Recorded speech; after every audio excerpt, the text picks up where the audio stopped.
Just scroll through the mayor's address. Thanks. I'd like to call this regular meeting of council to order at 7 p.m. Can we please stand for a moment of silence and reflection?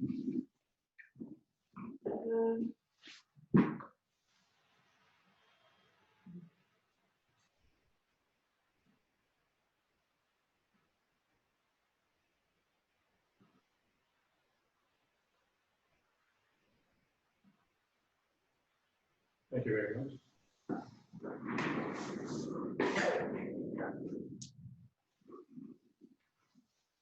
I have one declaration of pecuniary interest and the general nature thereof. Every municipality and local board shall establish and maintain a registry in which shall be kept a copy of each statement filed under section 5.1 and a copy of each declaration recorded under 6 2017 C-10 Schedule 3S5. The registry shall be available for public inspection in the manner and during the time that the municipality or local board, as the case may be, may determine 2017 C-10 Schedule 3 Section 5. Date is August 18th, 2020. The name is Maria Robinson as counselor, and she has the following conflict of interest to report. 9.2.7 of the agenda is the Point Church Drive opening for rails, and Maria Robinson has, or Councillor Robinson has signed this and certifies that the information set forth above is true and complete to the best of her knowledge.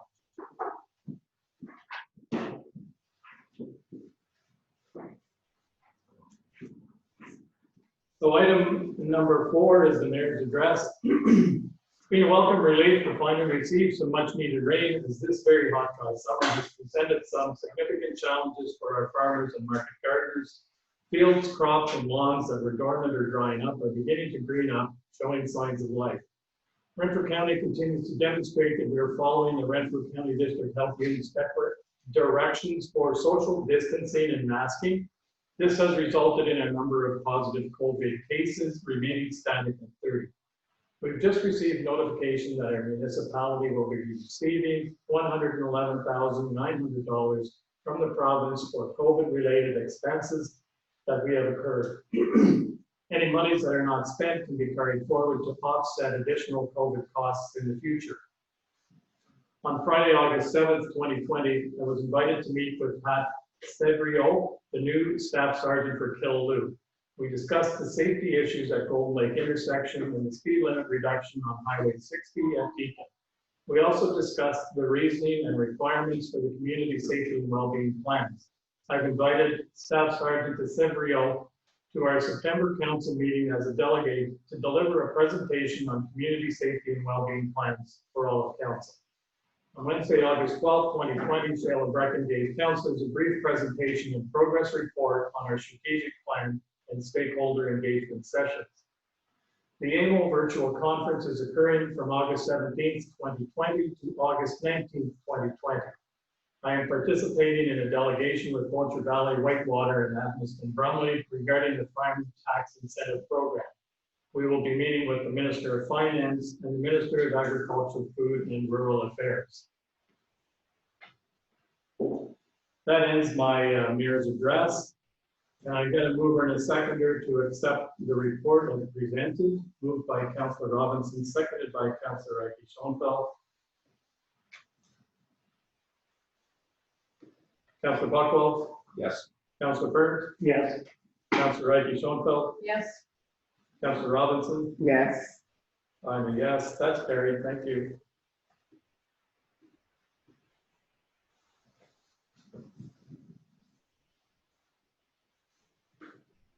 Item number 5 is the adoption of minutes. I have a resolution. The council accepts, maybe I'll get a mover and a seconder and then we'll go through each one of the meeting minutes. And I got a mover and a seconder, moved by Councillor Bird, seconded by Councillor Robinson. The council accepts the regular meeting minutes of the July 16th, 2020 meeting as presented or as amended. Is that one okay with council? Any additions, corrections, or omissions? Seeing none, all in favor to accept. Councillor Buckwell. Yes. Councillor Burke. Yes. Councillor Reiki Schoenfeld. Yes. Councillor Robinson. Yes. Myself, yes. The special meeting minutes of July 10th, 2020, as presented or as amended? Any amendments? Seeing none, I'll move on to the July 17th special meeting minutes as presented or as amended. Any amendments? Seeing none. The July 24th, 2020 special meeting minutes as presented or as amended. Any amendments? Seeing none. The August 11th, 2020 public meeting zoning application minutes as presented. Any amendments? Seeing none. The August 11th, 2020 Committee of Adjustment public meeting minutes as presented. Any amendments? Seeing none. I will call for the votes once again and we'll just approve them all at the same time. Councillor Buckwell? Yes. Councillor Burns? Yes. Councillor Reiki Schoenfeld? Yes. Councillor Robinson? Yes. And I'm a yes. That's carried. Thank you very much.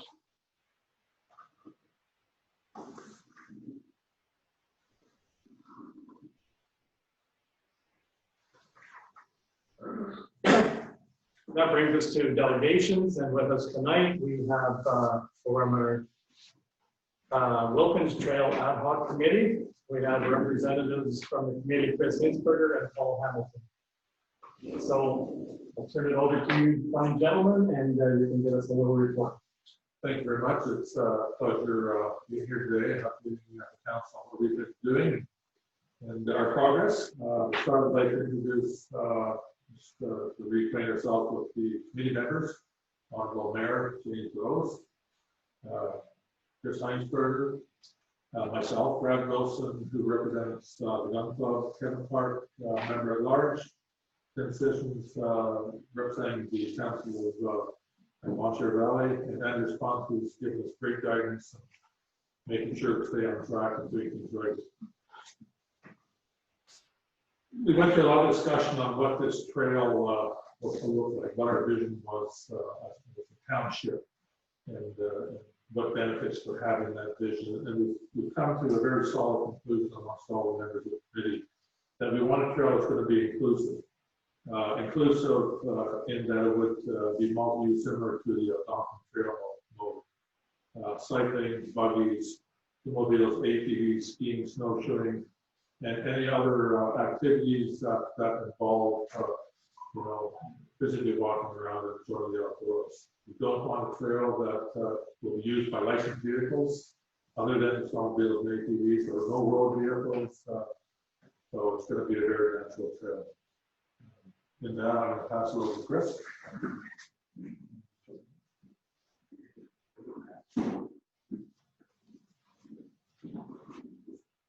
Okay, continuing on here. We're going to talk about how this trail meets community needs. This trail will be safe because, one, the trail itself will be safe, but it will divert some of the Mennonite traffic and some of the bicycling traffic off the highway so people can access different communities by this trail. And also at different ends of this trail and near the trail, there are families with children who will use this trail. They'll be on it with their bicycles, they'll be walking and other activities. I've separated community needs from community development. Community needs are around safety and access to activities. Community development is about people getting together and doing things and growing together. When I look at different groups getting to know each other, there will be special interest groups that will use this. Of course, the Mennonites will use them. Hikers, bird watchers, photographers, and cyclists. And community development is about people of different groups getting to know each other, what each other are up to, and they may be encouraged to do those things with each other. Having something like this in our community of Algona Wilberforce within Renfrew County is already quite good at this, about community engagement. When you're engaged in your community, you're more likely to want to contribute to your community, and you're more likely to want to contribute in a constructive, positive manner. This trail will help that. Let's talk about tourism for a moment. Tourism, as you know, is very close to my heart. Even with what I'm going through this summer, tourism is going to remain close to my heart. That is a commitment I made a long time ago when I invested in tourism. This trail will be connected to tourism. I don't see a wild influx of tourists to this trail that will impede the use of it by the locals, but I do see some tourism involvement. There are wonderful geological features along the trail that lends itself to some interpretive programs, walking along the trail, pointing out these features. This is a recreational route that starts in Eganville down Gristmill Road onto Wilkins Road and comes out at the Fourth Chute at the caves, and you can continue on into Eganville on Fourth Chute Road, which now has a active transportation lane. So I see that as a nice route, whether you're cycling or hiking or running. And as we know, active transportation is a provincial and also a federal goal, getting people out, getting people active. When people are active, they're healthy, and that takes the burden off the healthcare system. So now the ask is that we move forward on this, folks. The time is right for a development like this in our community because of what we're going through. I believe there will be funding available at this time to get projects up and going, community development projects that engage the community, but also cause some economic development. There are community partners who will want to get on board with a project like this because people will want to contribute, because it does help our community and the people in it.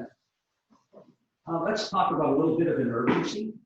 Dry conditions, and yes, it's raining a lot lately. At the end of the summer, conditions are often dry for building and road development. Again, there's funding opportunities, and we have to talk about, we are going through a bit of a disturbing time, and this could be a really good news story for our community. I like this last one. Need for recreation at this time that permits physical distance. We treat this like it's a new term. People have been physically distancing in recreational opportunities forever. Not everybody likes to go to the concert or the hockey game where they're with thousands. People choose to go on trail because they don't have to be close to people. So again, physical distancing has been in people's recreational plans for years. I'll tell you, if I'm on that trail, the first chance I get to hug and kiss a stranger, I'll be doing it. But when the Ontario government allows me to. Let's get back to hugging and kissing and singing and dancing. This is my theme these days. I mentioned earlier, we have a rich municipality as far as recreational products, and this will add to this.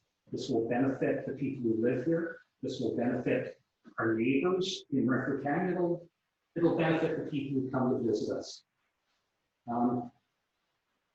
Someone mentioned earlier about the strategic plan, and I've been talking to Cheryl a couple of times. The key word that seems to come up all the time is ROI, return on investment. And I know when decisions are being made, the ROI is very important.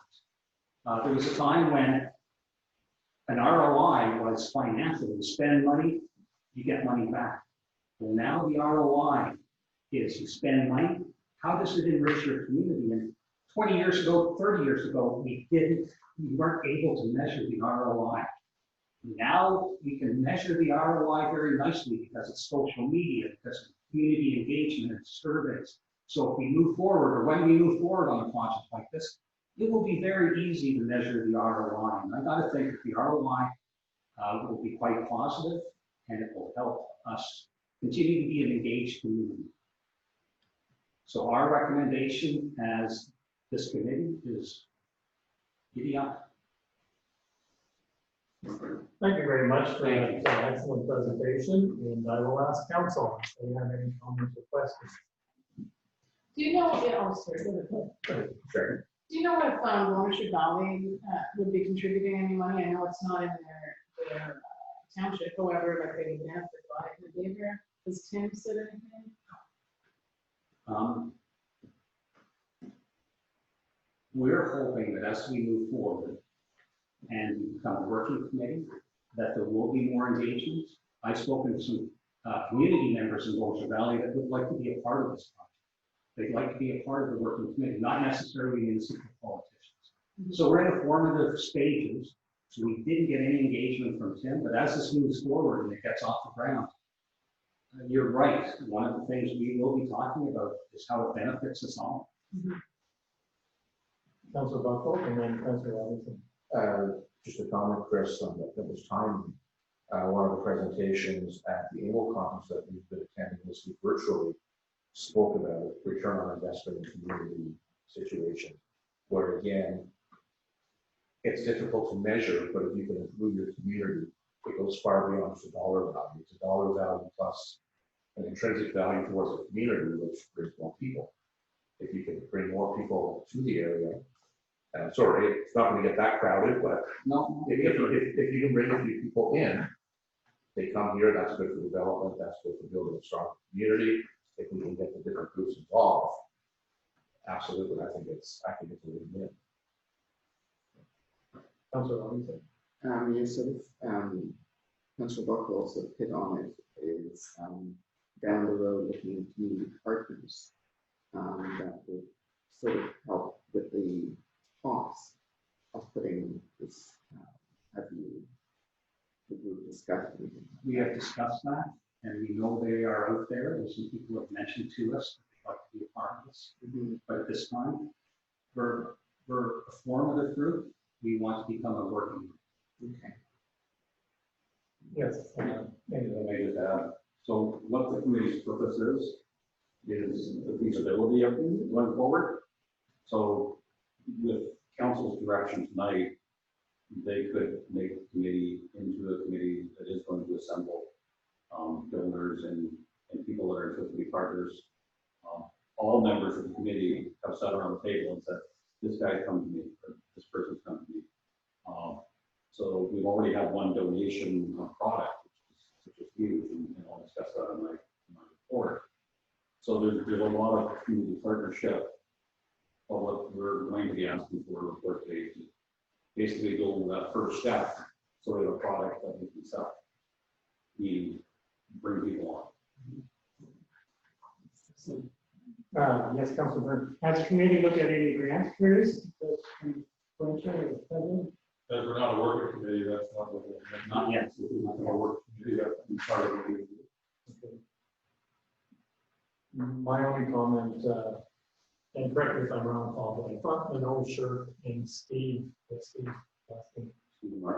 Martin were also part of the committee. David. Oh, yes, yes. But we did not. David Hoover and Stephen. Oh, yes, and that corrected. I was reading straight. Michael. Thank you, Mayor. Okay, can we just have that included as part of the report? So, seeing no other comments from the council, once again, thank you very much. Which brings us to item 7.1, which is the actual report to council on the Wilkins Trail update. I have a resolution that staff be authorized to spend $20,000 on the Wilkins Trail project in 2020, along with 1 week of labor and equipment. Can I have a mover and a seconder to bring it for discussion? Moved by Councilor Buckle, seconded by Councilor Robertson. And I will ask staff to follow up with the report. Just one further apology in the world is that Mr. Hamilton expressed that it was actually my fault, because what happened with the names is the manner in which I communicate with the Mennonites is different than the manner in which I communicate with everyone else. Chris had asked me to send the email with all the members, so I just took it off the email and sent it to him. But Yeah. that's the way that came about, so I take it off the email. We're all apologetic, and the matter has been corrected. So, and just for the record, the Mennonites have been at every meeting and have contributed immensely. Quite impressive. So a little bit about what's going on, and I will say that this has been a pleasure to work with all our committee members, and they've all been very enthusiastic with it. So we have a little bit of a setback because with restrictions, we weren't really able to meet.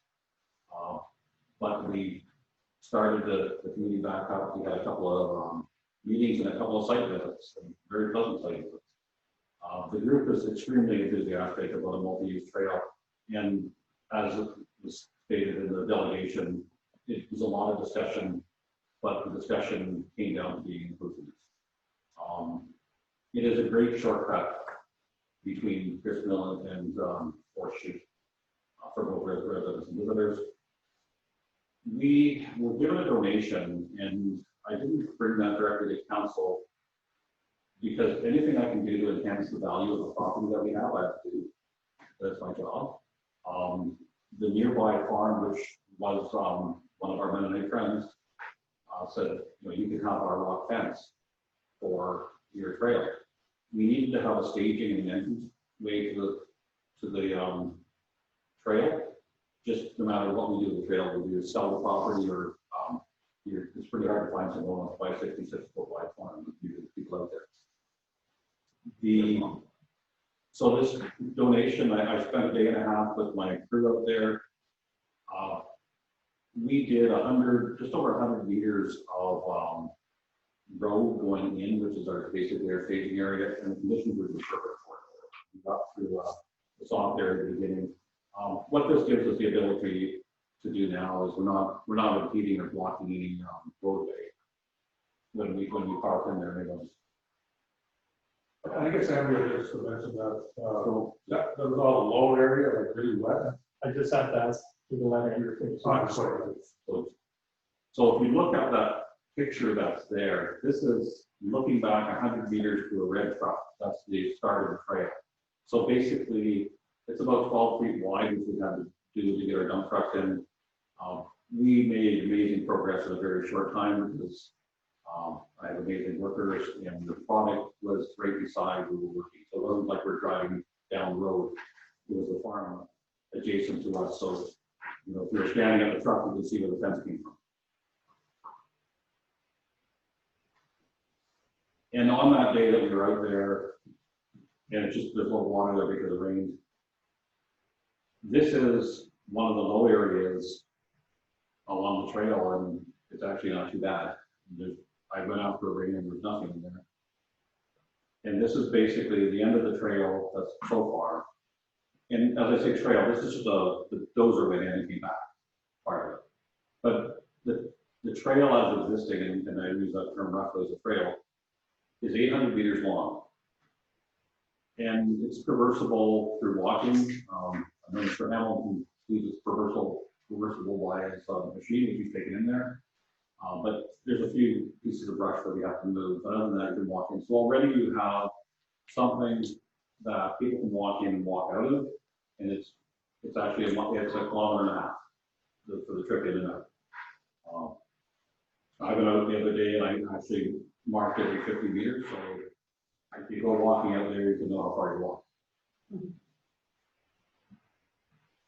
But going back to what we've done,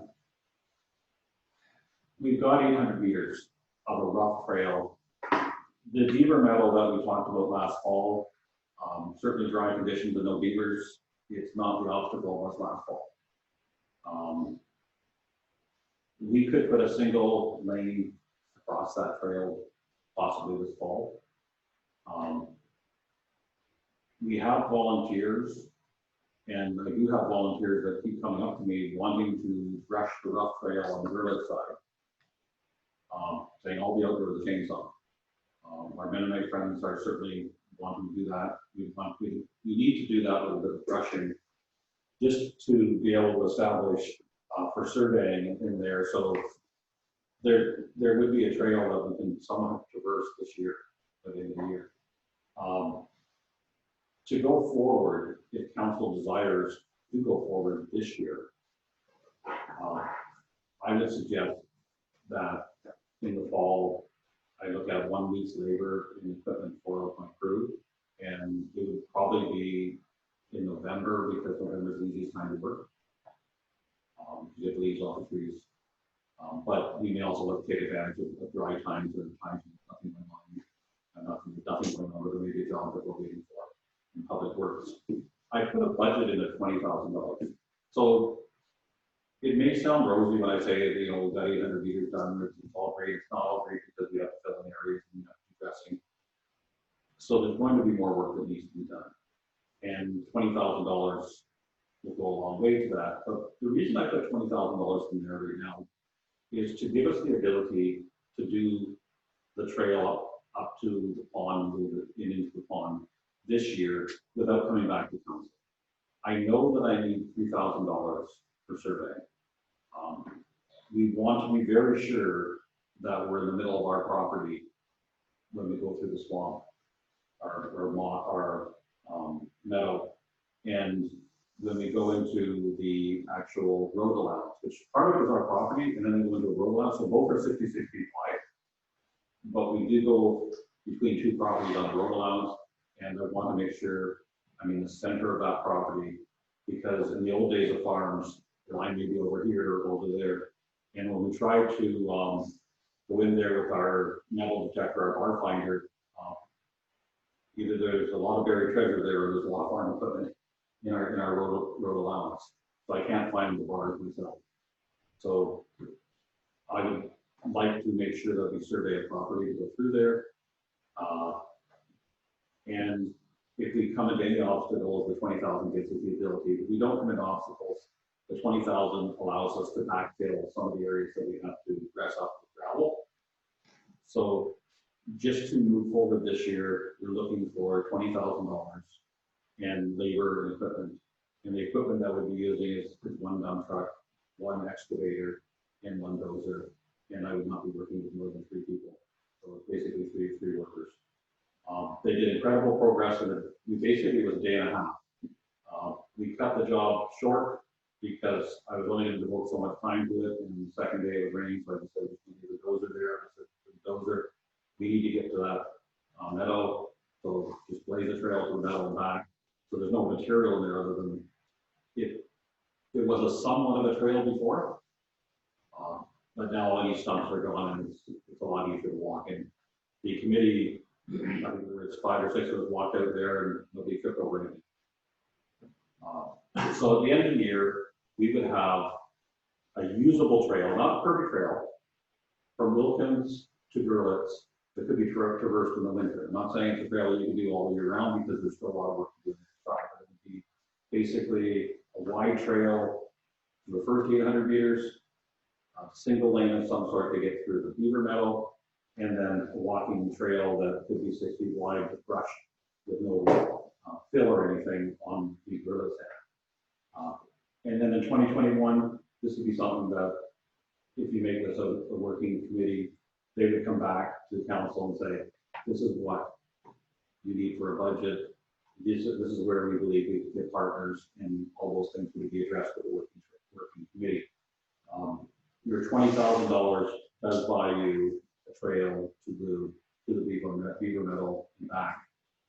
It's a beautiful place. I haven't gone out there without seeing deer. I haven't gone out there without seeing grouse. I had to tell Chris I was going to charge him $5 for the walk he was trying to do on the trail, because there is a lot of features out there. At any event, we have to respect the neighboring properties, and the neighboring properties have traditionally hunted along their properties. They haven't expressed that they may be concerned about people coming and hunting, so we want to be ahead of the curve. We'd like to put out no hunting signs at both ends of the property, but we'd also want to give the abutting landowners permission to carry out what they've always done with regard to hunting. So there wouldn't be a lot of people running around with guns hunting. It would just be the abutting landowners that traditionally cross the trail sometimes. So that's it in a nutshell, and the recommendation is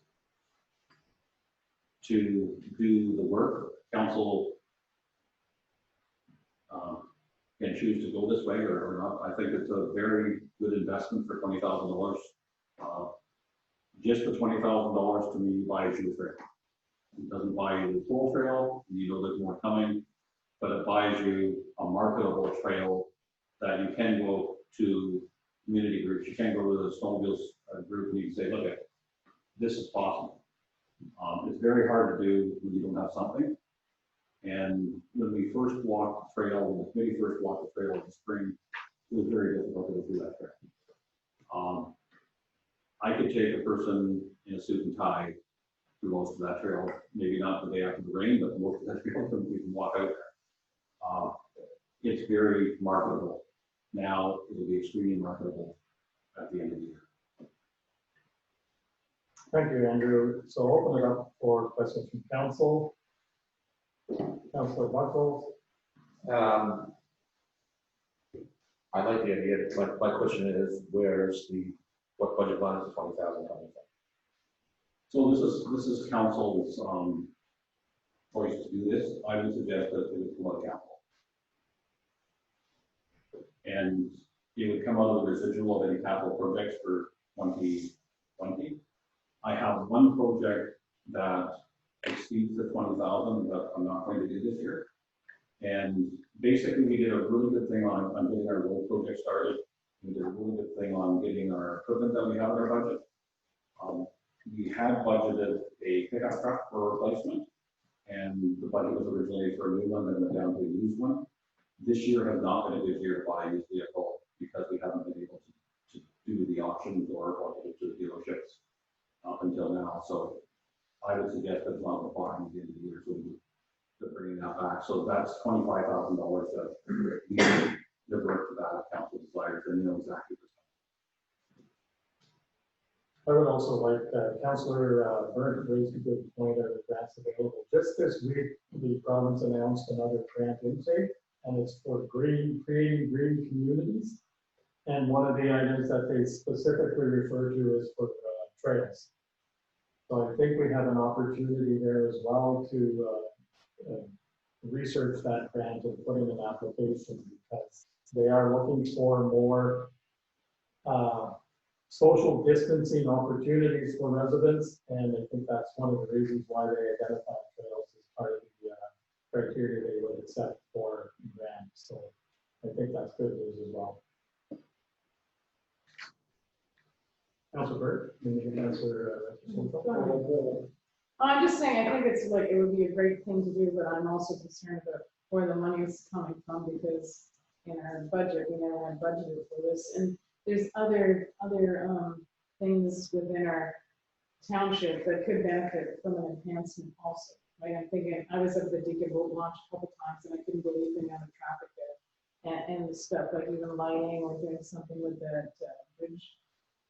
You know, and it makes me feel like, you know, they have been asking for something up there, and then we turn around, and then within a year, we're spending $20,000 on the trail. I feel like we're going to spend another group, you know, just seems like a lot of money to spend on something that wasn't even on our radar when we did our budget. You know, and I get the fact that we're saving on a truck, but we still have to buy a truck at some point in time, you know, and that money's going to come out of somewhere also. Like, I sure would feel comfortable if all of a sudden we said, well, you know, we have a good chance of getting this grant, or we know this partner's going to come to the table and, you know, to offset the cost. Like, you know, it's $20,000 plus, you know, a week of work with, you know, 3 of our employees, and then we're in the vehicle, that has to be added into that 20,000 too. You know, we talked about the fact we didn't put any money into reserves, and now we have, and I don't know, it's like one of those things. I get the fact how it helps our community, and the return on investment doesn't have to be monetary, but to get it up and running, we have to put money in. So that's why I'm. Councilor Byrne, and then Councilor Robinson. Like Janet, I feel the same way Janet does. Like, we never had $20,000 in our budget for this. And we still have to buy a truck, like Janet says, down the road. So we're using money that we shouldn't be using right now. And I think we really have to look at grants like if that's something that just came out. I think this falls right in place. If we use our money, then we might not be able to get the grant. Councilor Robinson. I guess my question is, you know, and it sort of coincides with what Janet was saying, is that this is not planned for this year. What is the drawback of putting it into next year? It's council. Like, if the question is the drawback or the rationale for a grant, if the grant comes available, grants are based on a point system, and the point system is based on, the success of the grant. This is not, the $20,000 is not to complete the project. It is a bigger project, and this would allow the preliminary work to be done that would allow for the big grant that would get your project. Because up until a few weeks ago, it was a concept that wasn't proven, whereas now it's somewhat proven that you can go through there. It's all about marketability. You walk someone down that if you want to sell something, you would invest to do it. The $20,000 is the uptake, is the highest amount we spend this year. We may not have to spend $20,000, but I don't think it's value coming back to council. A roadblock.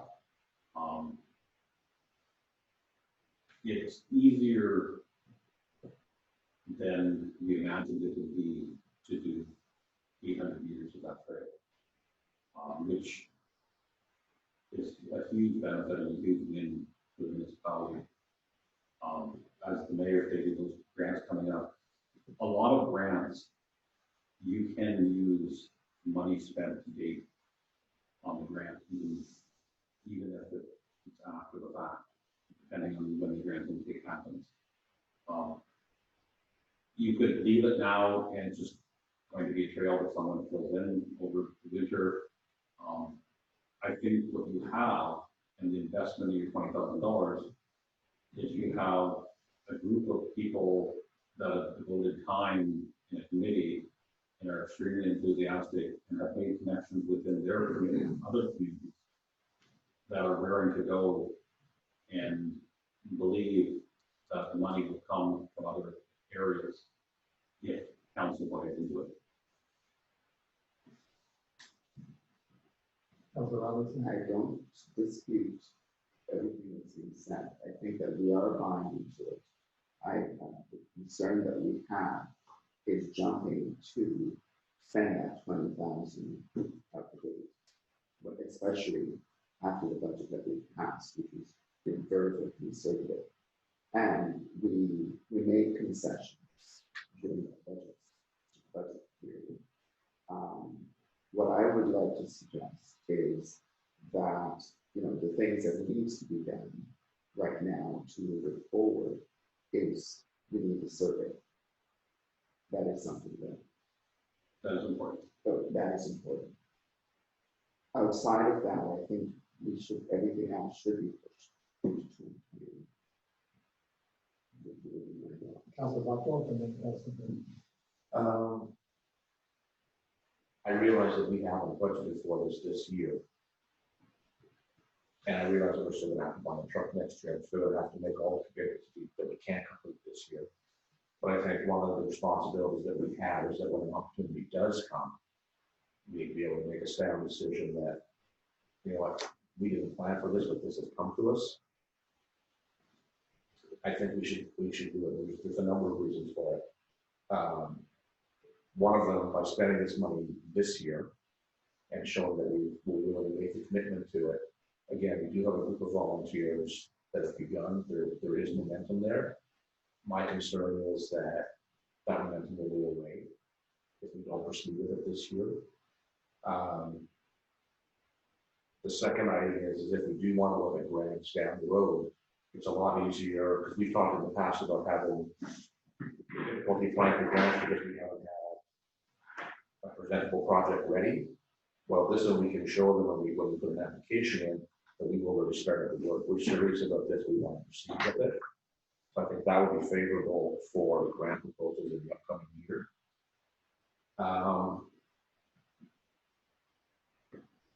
I just think that this is one of those opportunities that, yes, it is an unanticipated expense, but it's there. It's come to us because of what we've gone through this year. The municipality and other municipalities have gone through. I think this might be a very positive thing to show that even with what we've gone through, we can still move ahead with projects and not be sitting behind the 8 ball.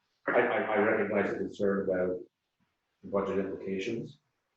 I certainly do, and I understand the concerns about boat launch in Beacon, because it absolutely needs work, but I don't think that the money that it requires is the same numbers we're looking at for this project for this year. I think the numbers there will be quite more substantial. I think this is something that we can do and show that we can, you know, invest in our community as far as not only the essential, like roads and ways we can actually do recreational stuff, which has further benefits in the community.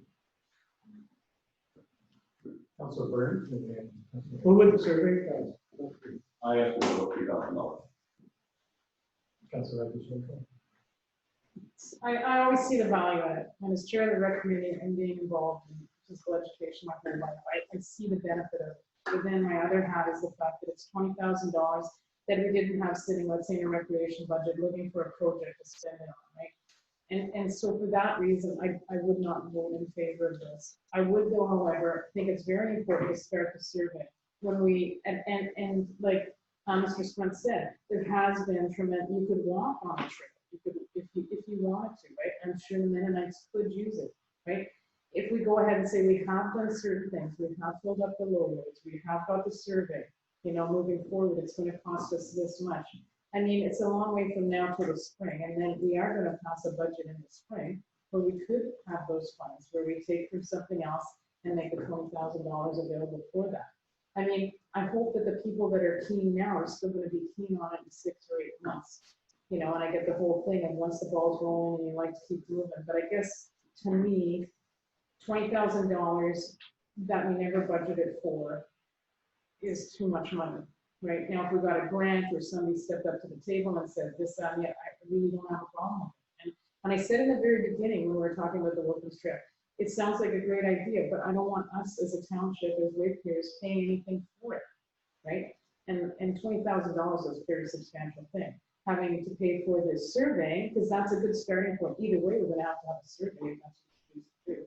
I think that's a great starting point. It's maybe not the compromise people want, but it's something that I could actually feel comfortable with. I mean, in a few months, it is going to be Christmas, right? And a few months after that, we are going to do a budget. But I suggest to council, if you're not comfortable at the 20, that we do 10. That would cover the survey and still allow for some incidental expenses. I hear what everybody on council is saying. However, I know that the Mennonites are ready to start crushing that trail tomorrow if we agree that we would support this. The other thing is, if you're applying for grants, if you can demonstrate that you have other partners to share in that grant, then you have a better chance of securing that grant. So if we have the Mennonites, if we have BV, if we have some other volunteers, we have a better chance of securing more money. And I think if we had even the 10,000, just to demonstrate that we're supporting it, we're ready to move forward, and we're enthusiastic about this opportunity, at least we're showing that we're ready to make that commitment.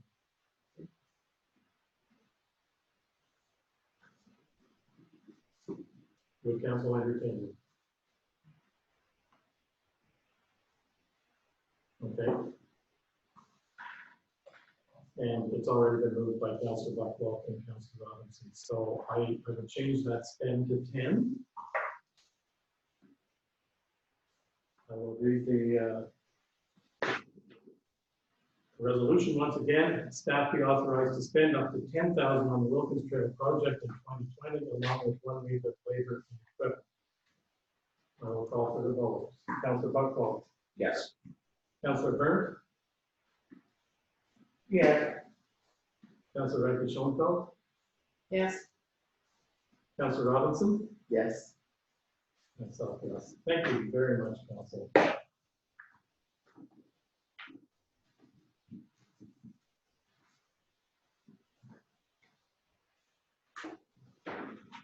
Thank you, Chris. Have a good night. Have a good night. Thank you, gentlemen. Thank you. Item 7.2, I have a resolution that council recommend the approval of consent application B3620 for Brent McIntyre to sever 0.05 hectare parcel from his 0.34 hectare holding. The parcel is to be added to the adjoining property owned by Shelley McIntyre. The application meets the official plan and zoning bylaw requirements. Can I get a mover and a seconder? Moved by Councillor Berg, seconded by Councillor Robinson. Any questions or comments?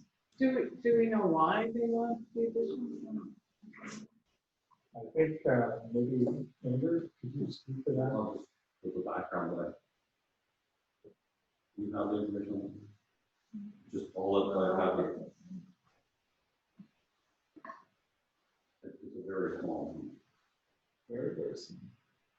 Is this not just an exchange that they're adding, because Shelley and Brand have adjoining lots? So they're taking a little bit off his and adding it to hers. If it's so little, I know, why? it's like a walkway. All of that money. I don't know, the county certainly didn't have any issue with it. It's probably because it's so small. Does it make one of the properties big enough down to build on? Per square footage. Per square foot, it might just been that little bit short. It could have been. For the county didn't have any cost. No. I'll call for the vote. Councillor Buchwald, Yes. Councillor Berg, Yes. Councillor Becky Schultz, Yes. Councillor Robinson, Yes. myself, yes. Thank you, that's carried.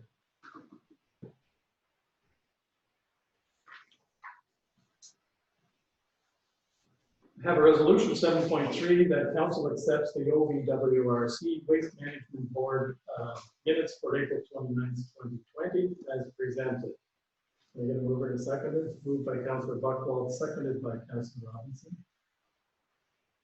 Any comments or questions? Seeing none, Councillor Buchwald, Yes. Councillor Berg, Yes. Councillor Reggie Schoenfeld, Yes. Councillor Robinson. Yes. Yes, that's carried. Thank you.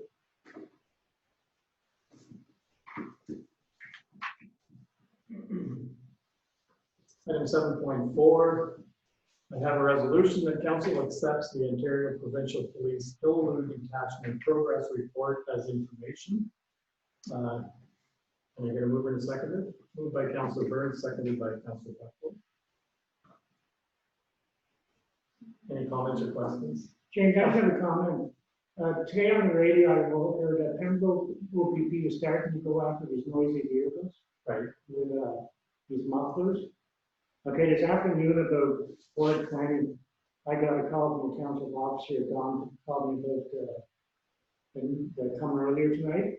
And I pulled into the parking lot of Oakenish, and I just pulled off the road, and this motorcycle stopped and took it off.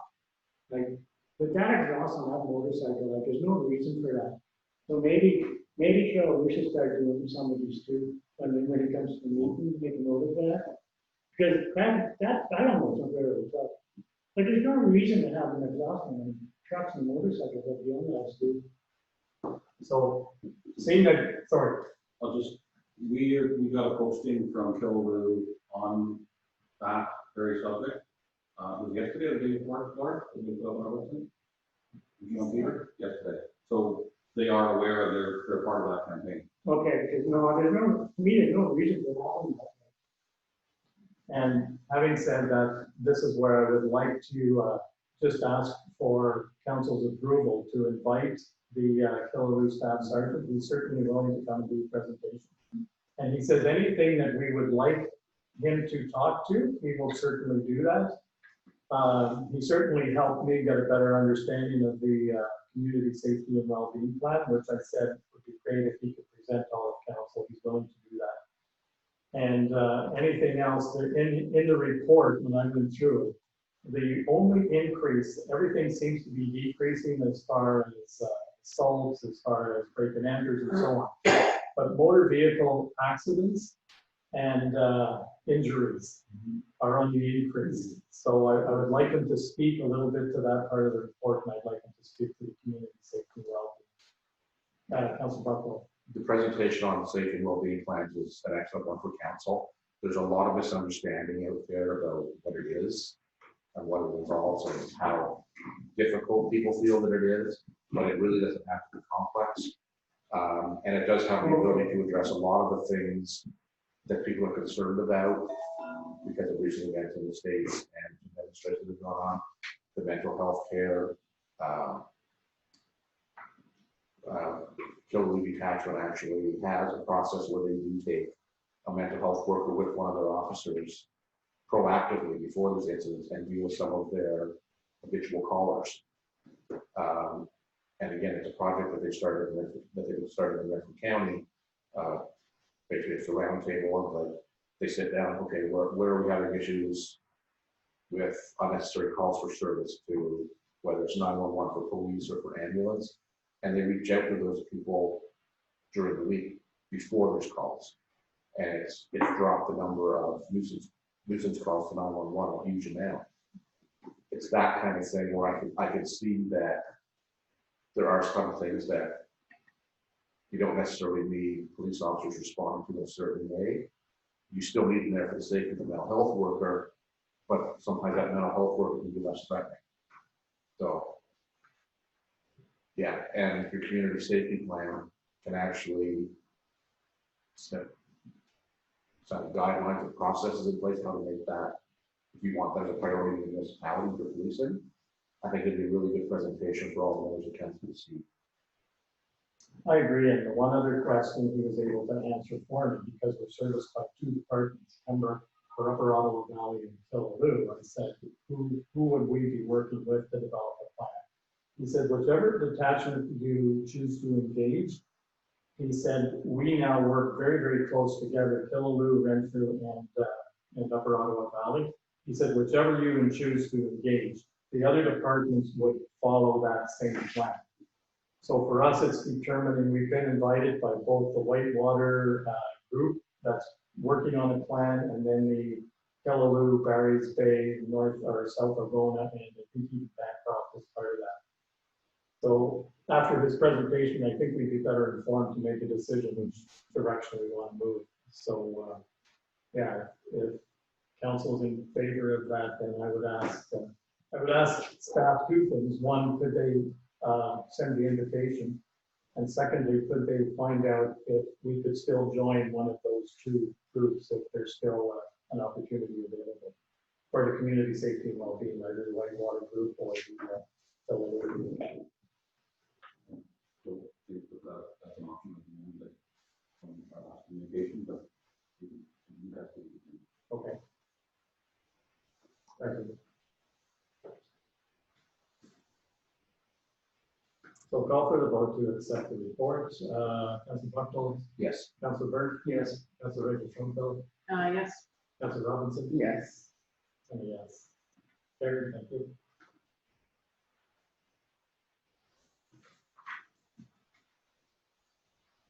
So item number 7.5 is the changes to the off-road vehicle regulations. I have a resolution that council accepts the changes to off-road vehicle regulations report as information and directs staff to either make or not make the necessary changes to bylaw 216-05. Staff, do you want to give a little more background? So basically, I don't know if everyone's had a chance to read this. You have two options. One is do nothing, and one is to choose to change your bylaw to include or not include it. If you don't do anything, include it. So this is the off-road 8-wheelers and 6-wheelers, cargo type vehicles, and also the off-road motorcycles that aren't licensed on the road. And a side by side. Yes. The side-by-sides are in there. It's the extreme terrain vehicles. To my understanding, the off-road motorcycles that they will allow still have to have the proper lights and safety equipment. They would have to have the minimum. It becomes very hard to police though. Yeah. Councilor Buckles and then Councilor. I'm just wondering, do we even need that bylaw anymore? If the province is now going to, because before we had to allow them if we wanted them. do we even need that bylaw anymore? Because we really don't have built up areas where they're not appropriate within our township. So I'm wondering, do we even need any kind of bylaw with any restrictions on these? I guess if we choose to do nothing, we still, the province will still move it forward, correct? I would be of the opinion that you should not choose to do nothing. You should choose to put everything in your bylaw, and then you have the ability to control things in the future. If you just leave it up to the province and you do want to change something so you can do subdivision, you don't have control of your bylaw anymore, you threw your bylaw away. I would suggest that you'd be better off to agree with what's going on, and instead of not doing anything, just put them in there, so they're in the bylaw. And then you have the ability to control your bylaw in the future as opposed to the province controlling you because you don't have a bylaw. Okay, so I forgot to ask for a mover and seconder. Can I get a mover moved by Councilor Buckwald, seconded by Councilor Burns? I'll call for the vote. Councilor Buckwald? Oh, okay, so, and the direction to staff would be to make the necessary changes to the bylaw 216-05. Mr. Murphy, Councilor Burns still had raised. Did you have a comment, Councilor Burns? No, because I think we have to change the bylaw, because when you go to a transfer site, I don't know if I've seen it, there's people coming to the transfer site with cars to the site. Yeah. And if our bylaw says you're not allowed to site us, yeah. And Yeah, then, there's lots of times on the site, yeah, they're becoming, yeah, they're becoming just four-wheelers. Yes. especially in the fall, we kind of know them. And again, it's in our rural setting, like I said, we don't really have any urban settings where they would really be appropriate. The only place would be right on the edge of Edenville, and even that, they expect them like that. Yeah. No, I just don't want to see any kind of restrictions from place in the bylaw. Now that the province is finally reducing them for the other classes of vehicles. Maybe just one question or just one comment made about the new bylaw. So the Argos are, you know, an 8-wheel vehicle. The Argo can be different and then has tracks and steps. What do you do with a road? My understanding is tracks aren't allowed on these. So under that's one provincial reason why rules. to have it clear in your bylaw, that you wouldn't be doing tracks. Also, your 2-wheel motorcycles, a lot of them off-road motorcycles do have full sets.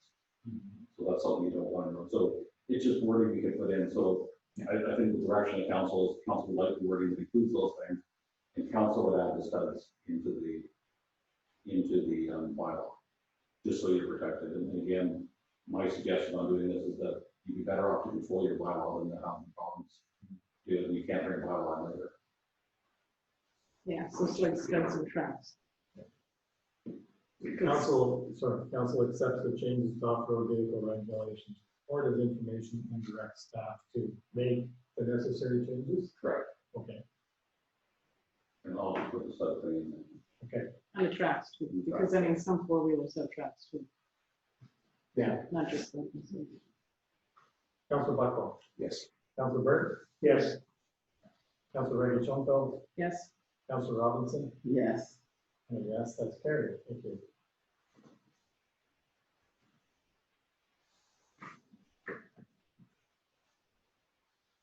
Item 7.6, I have a resolution that council accepts the financial year-to-date report as information. Can I get a mover in a second? Moved by Councilor Buckwald, seconded by Councilor Robinson. And any questions or comments as yes, Councilor Rickard Schoenfeld. so like, you asked us to send, Daniel any questions you have. Yeah. So should we defer this until we send them this stuff and get it? You're taking this as information, so you're not passing, you're not saying this is Okay. accurate, you're just saying it's information. So Daniel will be available for the next meeting. Okay. The questions? Okay, and so then, do we just send it to him directly or go through you, Andrew, to him? I don't have a problem with you just going to Daniel and just CC. Okay, thank you. I'll call for the vote. Councilor Buckwald, Yes. Councilor Burke, Yes. Councilor Rickard Schoenfeld, Yes, Councilor Robinson, Yes. and a yes, that's carried. Thanks.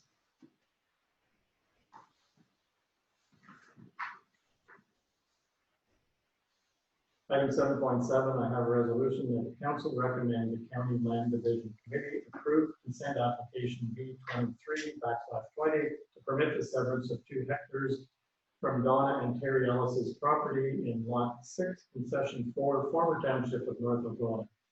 This application meets the township's approach requirements. I'm going to move in a second, moved by Councilor Burns, seconded by Councilor Buckwell. Comments or questions? Seeing none, I'll call for the vote. Councilor Buckwell, Yes. Councilor Burns, Yes. Councilor Eckert-Schonfeld, Yes, Councilor Robinson, Yes, I'm a yes. That's carried.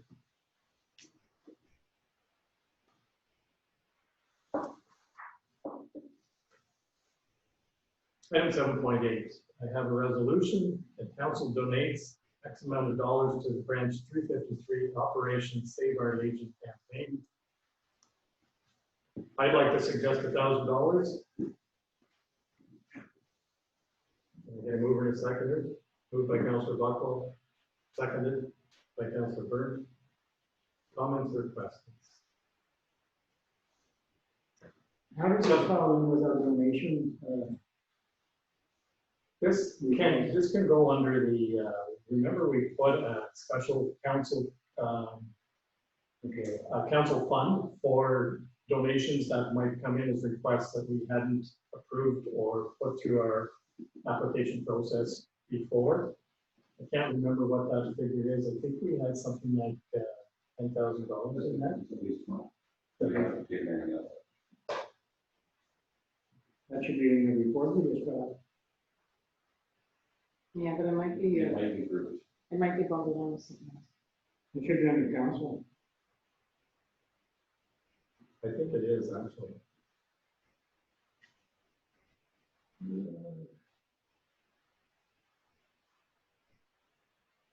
We have $2,500.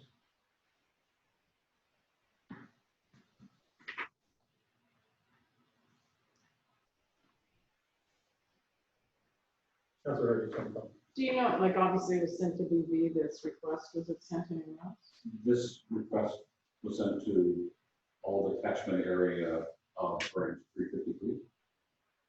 So it was sent to other municipalities and to businesses and to residents. So this is the posting that we've been out of it. This campaign, I believe, ends next week. yes. And I think the Legion have been working with the Rotary Club to be able to provide tax receipts. And I think you can go to the Invalida, right? Yes. Yes. It looks like we went to the 2,500. So we haven't spent. That would be, I attached a interesting thing with council's information. This week, it was announced that the Poppy Fund donated $225,000 to 3 areas in the country this last week. So they're asking for money because they're in trouble, but they're also still giving to the areas that they traditionally money to. Who's this? This is the Poppy Fund donated $225,000 to, one was a Legion, there's a trauma support.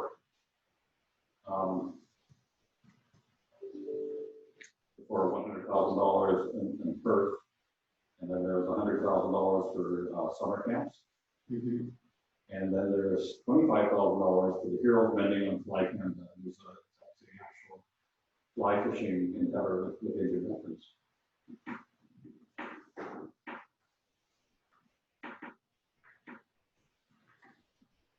And thank you, Councilor Bird, for looking up at the council fund.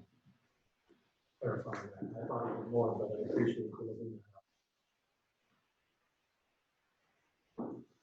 So, Councilor Robinson, you have a comment?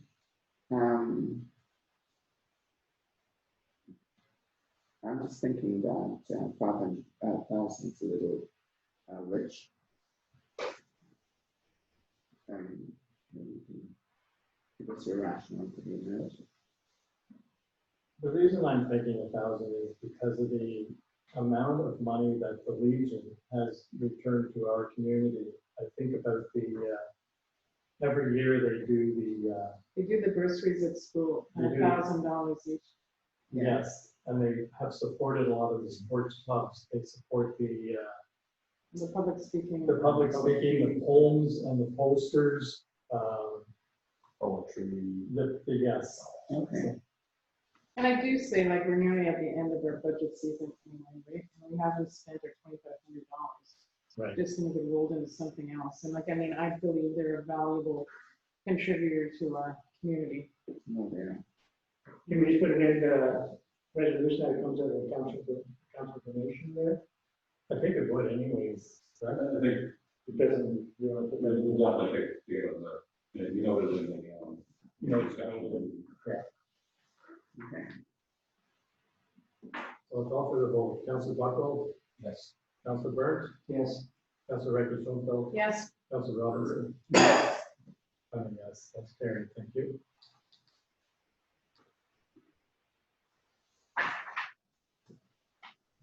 Resolution 7.9, I have a resolution that the council directs the chief administrative officer to prepare a report to council that details a plan to create a community green space between 575 and 603 Point Church Drive that is available to the public and has a component for private stewardship. And I'm going to move it and second it. Moved by Councilor Robinson, seconded by Councilor Buck. And maybe I'll ask Scott for a little background on it. So this is a piece of property that has had some requests from two people to buy the road shore allowance. It's been going on with the municipality, I believe, for 14 years of discussions regarding this property. The spit of land is like 30 feet wide. That's a low tide basically, and it's 150 feet long. It's not usable to build anything. Presently, I believe there's a pump house on the property. There was a former boat launch, people might know the history of that on the property. That was used by residents. There is a little bit of encroachment, with storage on the one end of it. There seems to be several problems made in different directions with this property over the years. Staff suggests the best solution for this property, and we've talked to one of the landowners, is just to make it a green space, not really a park, but a green space where public could use it with minimal care. And also the stewardship component would be that if one of the residents or two residents wanted to donate money to the care of this property, the township would allow a stewardship program. That's common in other areas. It's one thing to make a green space, but it'd be nice to have someone who put a minimum standard of care into it.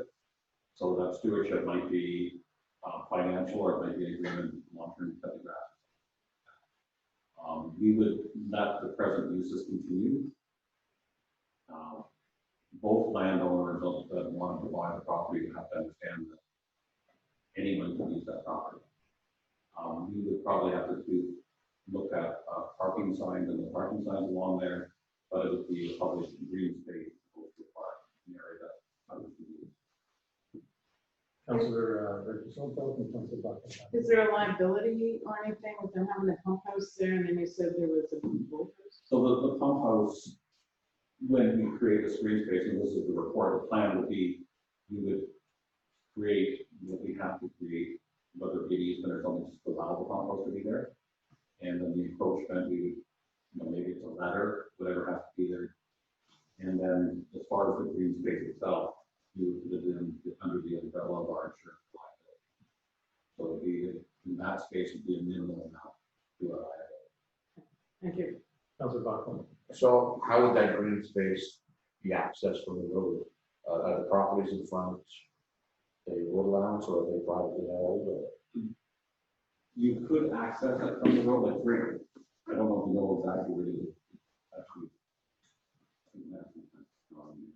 Yeah, I've got the drawing, but it doesn't really show. So basically, this is Center Line Road. It's right here, and there's a cottage and outbuildings about here. So this is where that little encroachment, and I think there's a trailer or something stored there, and there's a pump house somewhere along here. And it's just, as a pump house, it's not a very big building, it's just a little pump inside the house. So you could, it's right on the road, basically. Whereabouts is that sort of address was? It's down from the church cemetery, heading towards the. Oh, it's on the other side of the church, okay? Where the pump house is where it gets really, really narrow. And the pump house has been there for years. On the other end, the property owner adjacent to that shaded area has been cutting the grass, I guess as far as where that boat launch used to be. So he's been taking care of it for a number of years as well. So on one end of it, is that close to the swim program used to be? No, the swim program's on the other side of the church, so. Oh, right, okay, yeah. Right. It's across from Pulaski's basically, right, the Pulaski farm. So I guess that where those two like squares are, that's off the Pulaski farm, right? Yeah, we shouldn't be talking about names. But that's kind of where it is. Okay. Councilor Buckle, you have something? I guess my question for staff is, what's the benefit of changing from the status quo? There's been an ongoing request from one of the owners for a request, and somewhat a request to the other owner of the other property. So basically, this guy wants to buy, and this guy somewhat wants to buy. This guy and guys would be willing to invest in this. He just wants to see it to be nice land, and then he doesn't care about the constructing any. We looked at possibilities of selling it to one, putting an easement through for the other one. They weren't interested in that. One was, the other one. This is something that we would try, and we may have a protest for it, but it's something that it's an easy solution that is favorable to the municipality and the people. We'll put the work into seeing if we can do it, and may come back to council and say, no, this is what this person protests or not. Basically, the question today is council giving permission to staff to move forward, bring back a plan to do this. Councilor Robinson and then Councilor. So how will the community know that it's space to be considered identified? When you have a green space as opposed to a park, generally there's a road median that's a green space, and you don't advertise that someone could sit on that land. But a park, you usually have, this is the park. But a green space, you don't usually advertise. Councilor Burke. Is there going to be, because if people find out this is a public place to use, is it going to be public inspection? So from our standpoint, public works, we would put no parking signs along there. You can have a place that, yes, you can use, but doesn't necessarily mean that the parking's safe there. And because it's only 30 feet wide, the space is 30 feet wide, and the road is, if you look at the cottage, the next cottage, the cottage is just on the road. There's no real space to pull over. So we would control the parking probably on that based on the road. And maybe there is a place where we have one car park or two cars park. It would be minimal one way. We don't want to create a huge. I do think it's a compromise because this has been an ongoing issue. And I think, maybe we make a big to-do about nothing, but a green space just basically means that we as a township. We own it. We have lots of green spaces that aren't advertised in the municipality. It's just a space that's open and has minimal maintenance. And with the stewardship thing, the council does discuss spending extra money places. There's someone willing to cut the grass. That's a good thing. And excuse me, I would just add that historically, if there were conflicts between two abutting landowners over the actual lot lines or whatever the case may be, we said we wouldn't do anything with the shoreline road lines unless they could resolve those issues. Maybe this is a good way of just leaving things the way they are.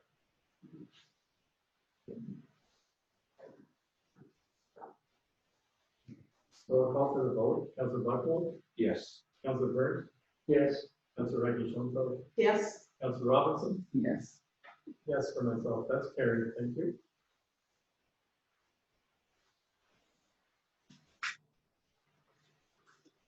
Item 7.10, that council accepts the chief building official report as presented, and I have a mover and a seconder. Moved by Councillor Byrd, seconded by Councillor Reggie Schoenfeld.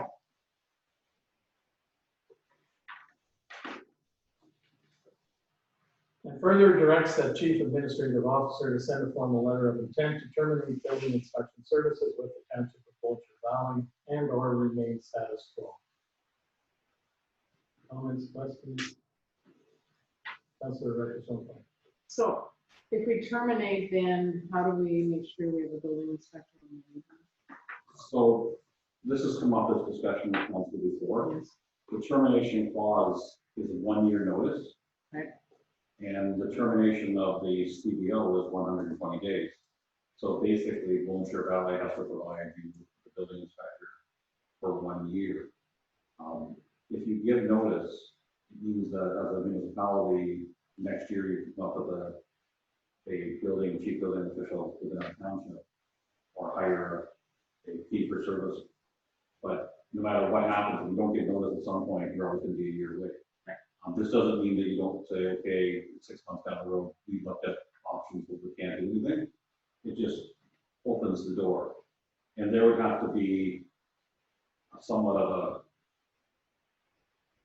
letter of understanding further of that first 120 days, because if 120 days you terminate the service of the actual person, then the other township's on the hook to supply you with the CBO, because they're two separate contracts. Right. So when you get to the 120 days, so yeah, we will agree that, we're gonna let that go on or not. Right. But it's sort of a power on our side, because for some reason, someone will have to agree.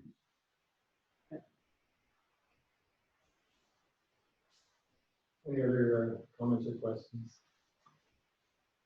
And I think it was in a prior report where you indicated that what we're paying now, we're not recovering from our building permits as far as the cost of the current service.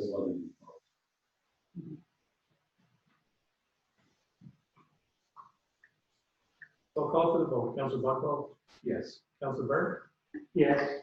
Councillor Reggie Schoenfeld, Yes. Councillor Robinson. Yes. I mean, yes, that's carried. Thank you.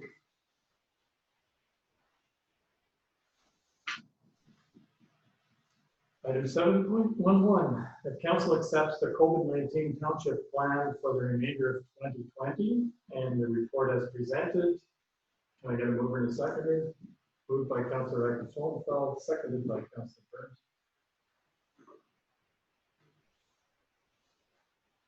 And staff, can you give us the background, please? So a couple of things that happened when I wrote the report, I just wanted to touch on them before I move to the report. We have received notice that we will be getting $111,000 funding for COVID, and there's no strings on the funding other than their strict reporting. And then there will be another intake of funding for next year. So we are going to have a report come back to council as to how we spent money to date and what we need to continue with the COVID-19 protection for workers, staff, and the public. So that said, that's just a little different. And last week, our chief medical officer for the country, Dr. Cam, told us that we're going to have a spike in the fall that probably going to be 3 times worse than what we've had to date.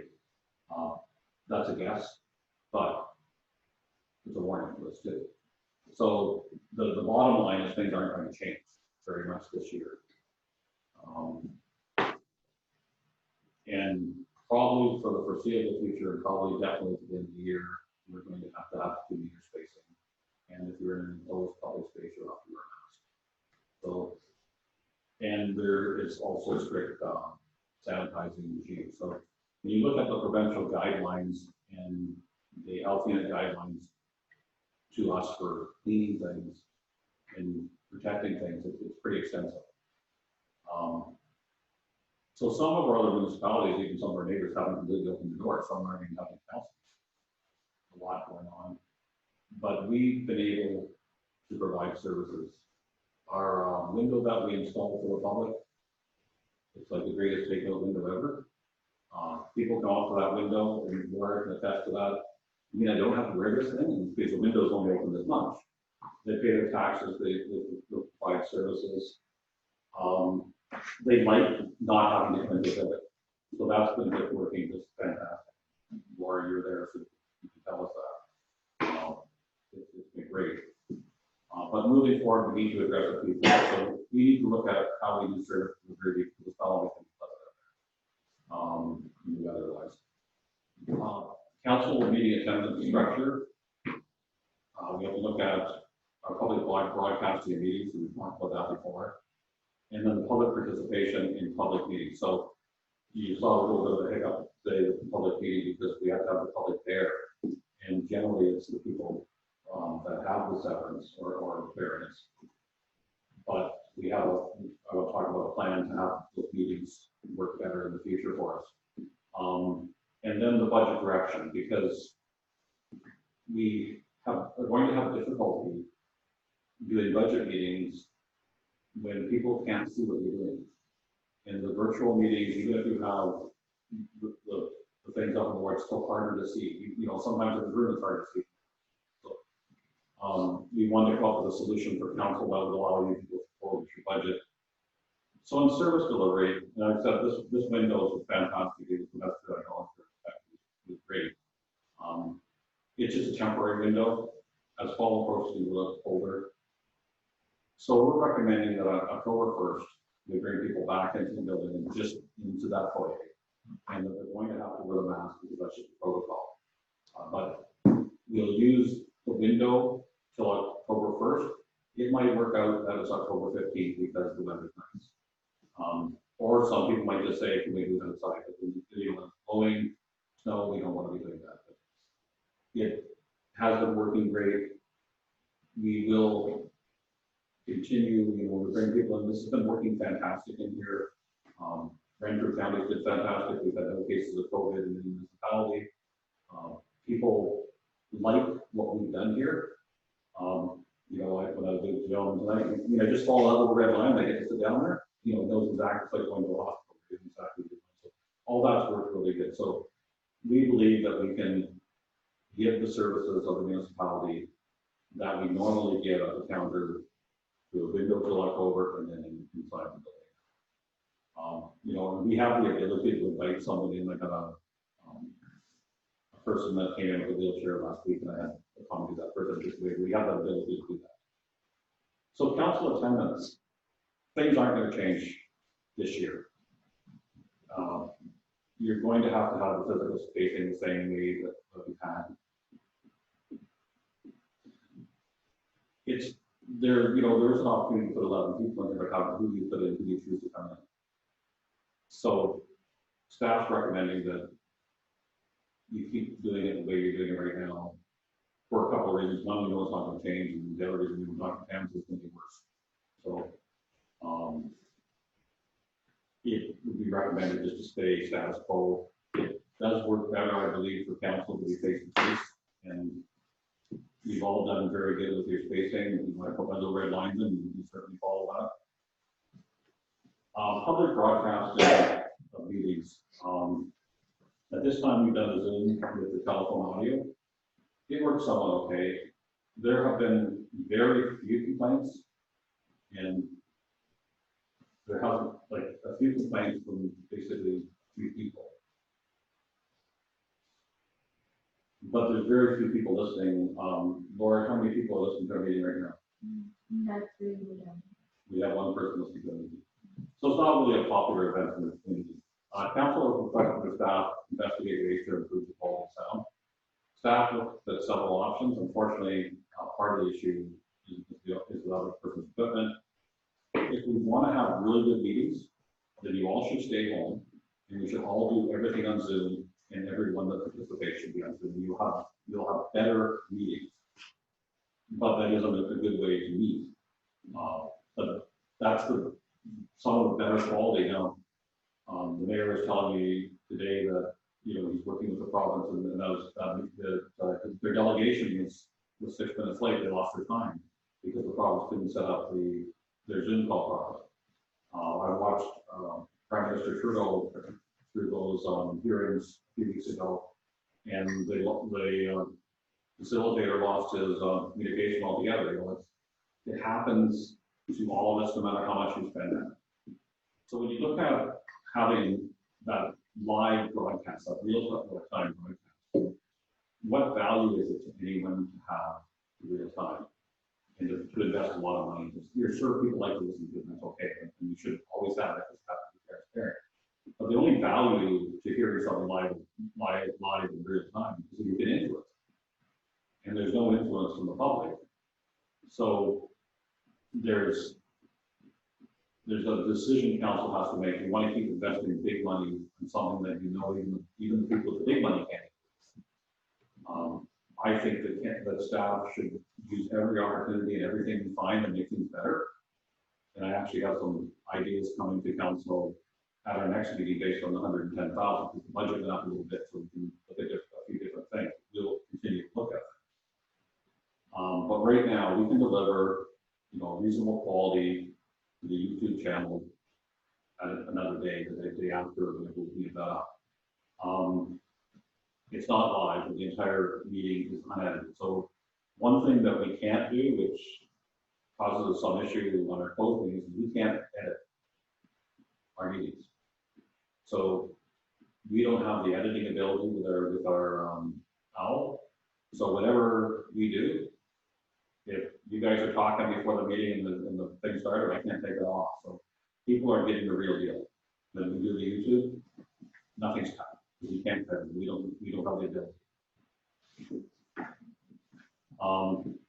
So it's recommended just to stay with the Zoom format. Do the audio, because the people that do want to listen, we'll at least make it available for them. But we'll do the Zoom thing, and the next day we'll try to get the video up the day after. You have to understand that sometimes what happens when Laura finishes reading, it takes a few hours, depending on how many hours, sometimes 5 hours to download that stuff. So some days she can't get it on the next day. We can put that in clear that it may take us some time. So tonight, if you know, we're finished 11 o'clock, it's going to be difficult for her to stay here till 3 o'clock in the morning to get it downloaded. Just on that subject, because of the internet speed here, That is definitely a factor. something that might consider to get you home sooner is you would go out to Rankin to the fire hall, or go right to the community center, and use the internet there, because I know we get better speeds there than we get here. I wasn't going to suggest we should stay tonight. Just put a little bit in the back and check everyone.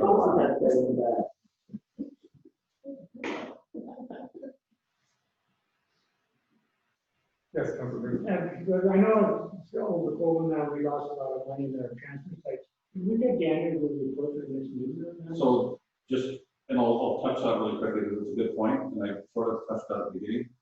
We could give them notice that we get $111,000. So what all our staff are doing is they're compiling everything that we spent.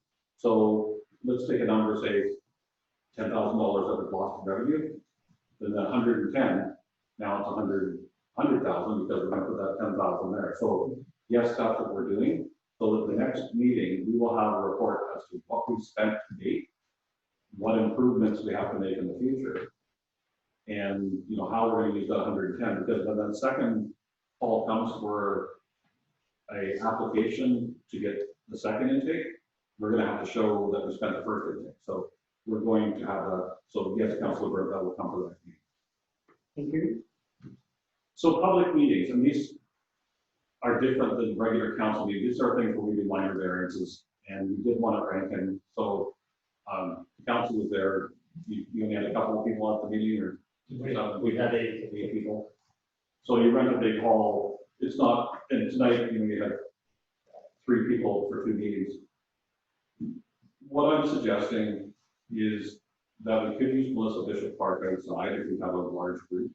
If we have a group of 10 or 15 and it's raining, In the fall, we'll be able to use the cottage until October.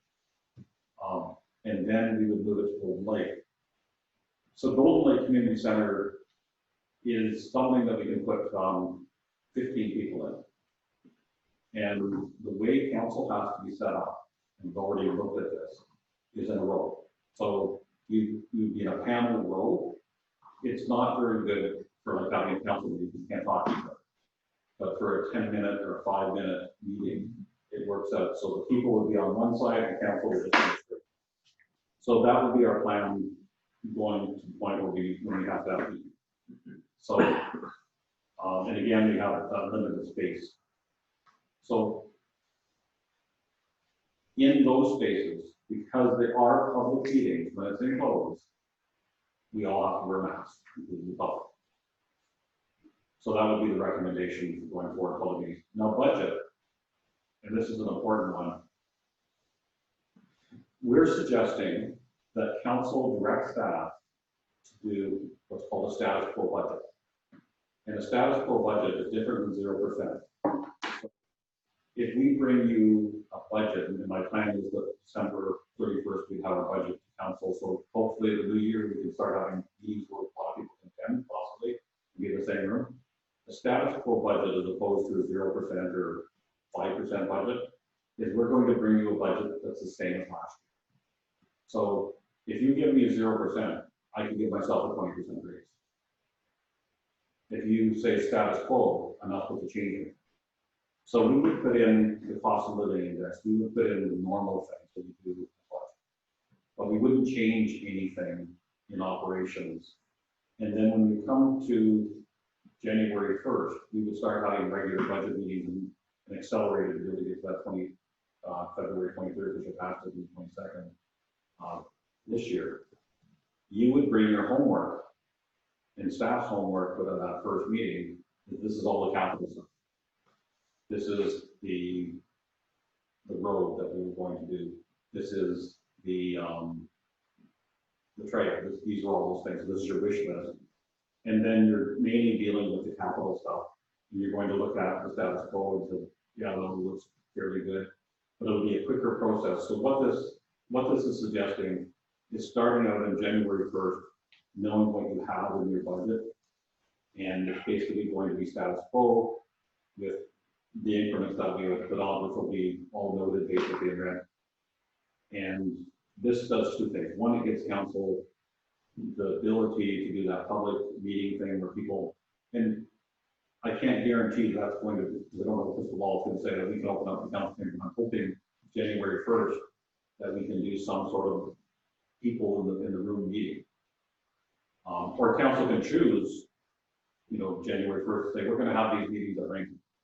So, but what I wanted to get is to the point where we're at the new year with no surprises for council, so you can get right into your capital projects and do this fairly quickly. And you as council have extra meetings for budget, so you would have a busy January and February to make sure you get your schedule to get the budget passed.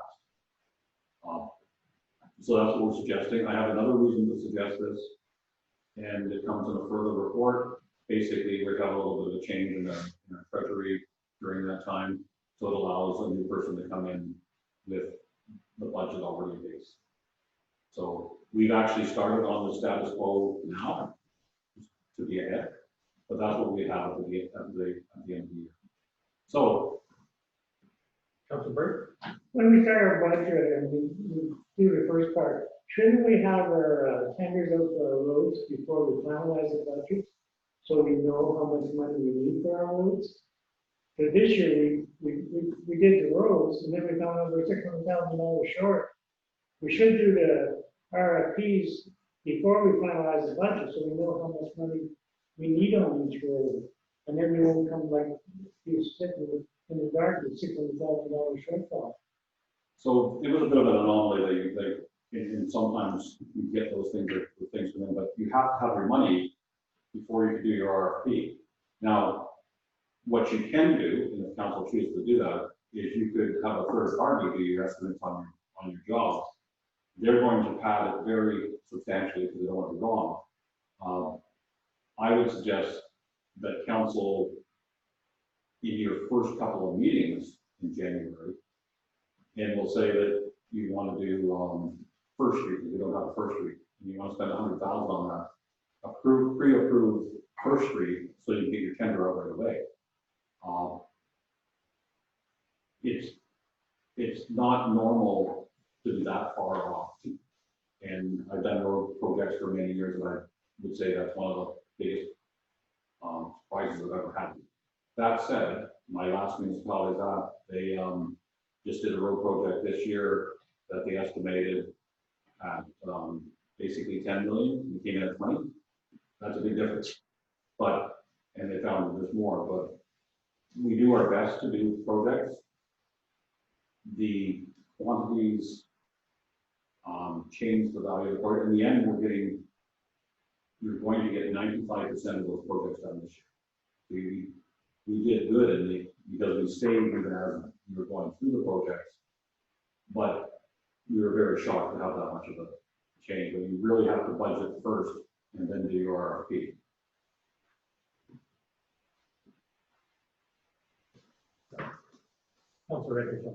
Just going back to a physical space, so like when you go to some of the fast food restaurants or the takeouts, you know, I guess they make it insulated. I'm just thinking, like, is there any way we can use that window and make it like a 3 seasons now that we are getting an influx of money? Is there something we can do to build a little cubicle outside so when people are coming, and then maybe insulate and build another cubicle inside so the heat doesn't exceed? That's just a suggestion. So it's a good suggestion, and we've already talked about that. So as I said at the beginning of the report, we didn't know we had $110,000 from the report. So we've already had that discussion because the window that we put in, basically you get a Home Depot, a lot of the window took the other window out.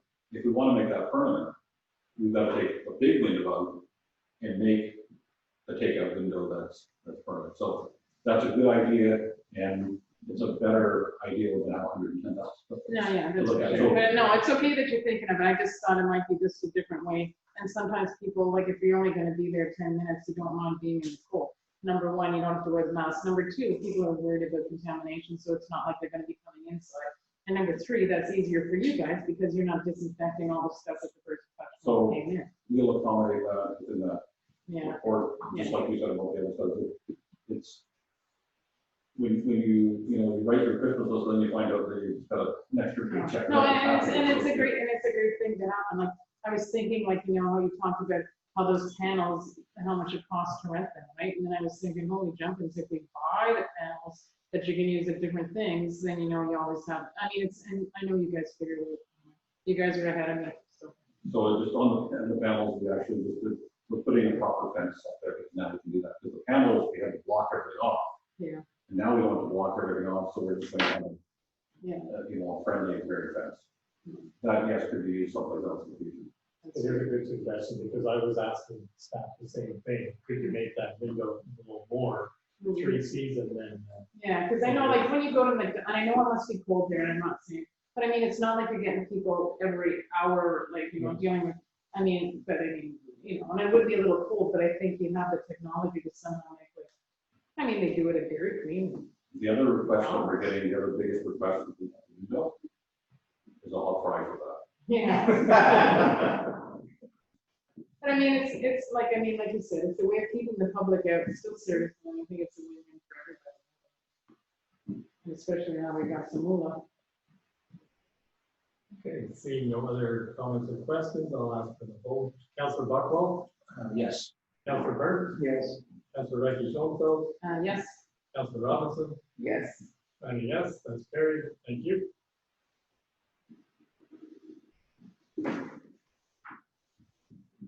Item 7.12, I have a resolution that council accepts the May, June, July library report and the May, June, and July pupil CEO reports as presented. Can I get a mover and seconded? Moved by Councillor Burke, seconded by Councillor Buckwalt. Any comments or questions? Councillor Reggie-Schoenfeld. Councillor Robinson, do you think the budget, they're going to be over budget, under budget at the moment here, just because of the way COVID is? They're probably going to be, that's one of the things that we're going to be talking about probably at the next meeting. Exactly where it's going to come out. Because as I stated in the report, basically no fundraising Yeah, that's right. dollars. However, what they did do is get the $40,000 CEDA money, Mhm. which we did just to help with cushion Right, down the road. But yeah, I think that there's some reason concern. right, okay, thank you. And I just wanted to ask, the interlibrary loan service, was there any more money coming for that? Or Not is it really. still, It's still sort of, like, I think with COVID, everything just sort of with a Right, lot, sorry. yeah, that is, so, come this September, I think we're gonna be really sort of getting a better handle on that. The last 2 months, we spent a lot of time with, writing the phasing policies, and trying to service the minimum. thank you. Just want to note from the minutes that Councillor Buckle has left the meeting, and we'll wait till he comes back.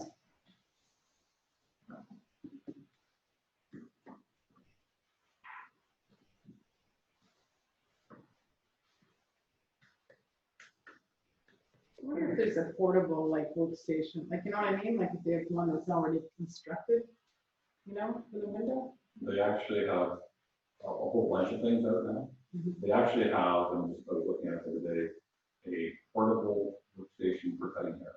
Mhm. Where it's a plexiglass and your arms go out Mhm. and you walk around on wheels. Mhm. But they come up with so many adapting things. Yeah. I guess they have to. Well, you just look at all the advertisements now of masks, put your logo here, I think it's ridiculous, it's like a team sport. So Yeah. you just had that, was that age 39? Sorry, yeah, 8:39 when Councillor Buckle left the room, and he's back at 8:42. Keeping track there, everybody.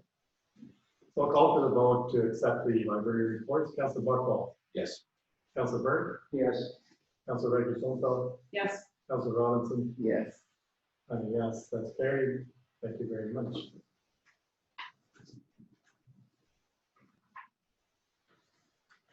At 7:13, I have a report that council accepts the clerk treasurer recruiting report as presented. Can I have a mover and a second? Moved by Councillor Robinson, seconded by Councillor Burke. And staff, can you give us the background? So just a little update on the replacement of the clerk, and we combine that to be clerk treasurer. One development that's happened recently is our part-time treasurer that was shared with our Recovery Center has accepted a position with the county as I believe is finance manager. So we wish Daniel very well in the county. He'll be starting that position in October, which somewhat corresponds when we will be replacing the other position. I have been working with the Director of Human Resources of the county, and we've gone through a screening of how we're going to do things, a plan, how we've implemented that plan. It's a lot of work, so there's a process to interview and finally bring back this person, candidates to council. We expect that the process will be complete in October, so it sort of corresponds. Just some information for council.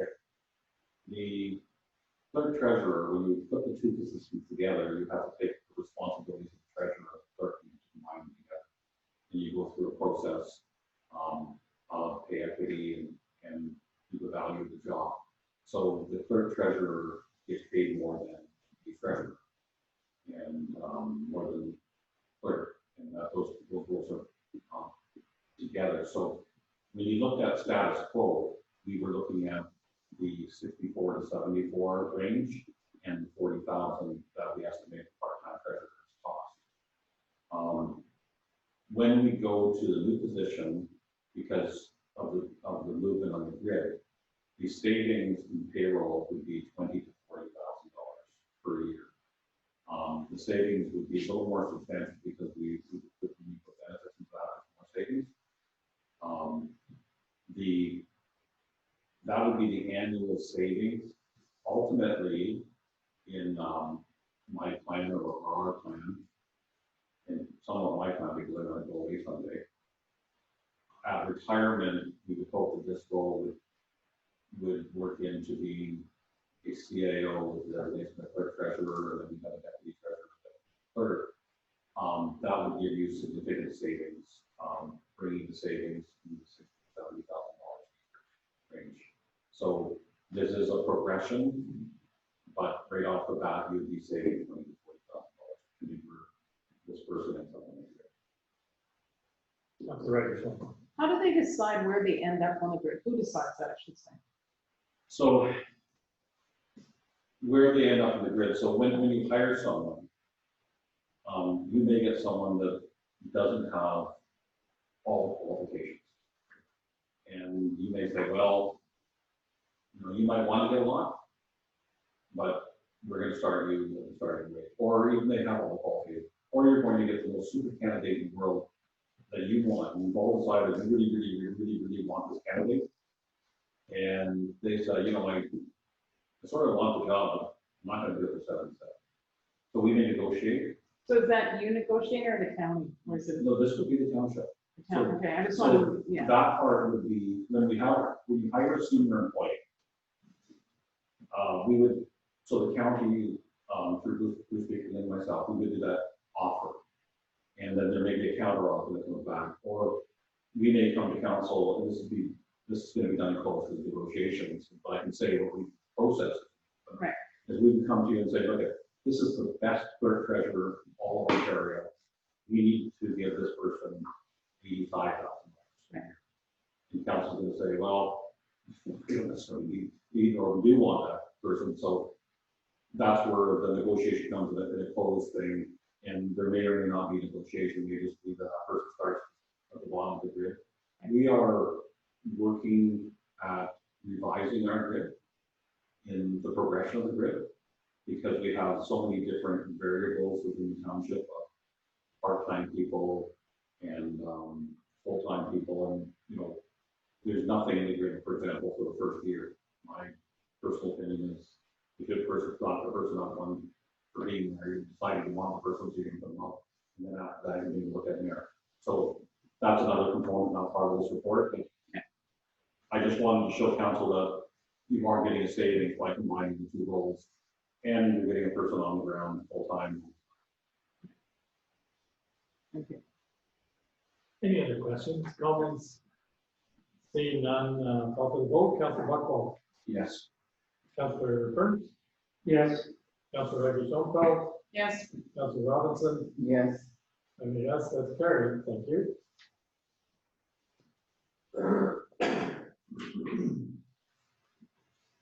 Item 714, I have a resolution that council accepts the large-scale development potential report as presented and authorizes the mayor and chief administrative officer to contact the Township of Bossier Valley in the Algonquin district, and staff want to get so back. Actually, I'll ask for a mover and a seconder. Moved by Councillor Burns, seconded by Councillor Robinson. Yes, staff, please go ahead. So this, I'll link directly to our discussions that we've had with the strategic plan. Having an open door and availability for moving forward.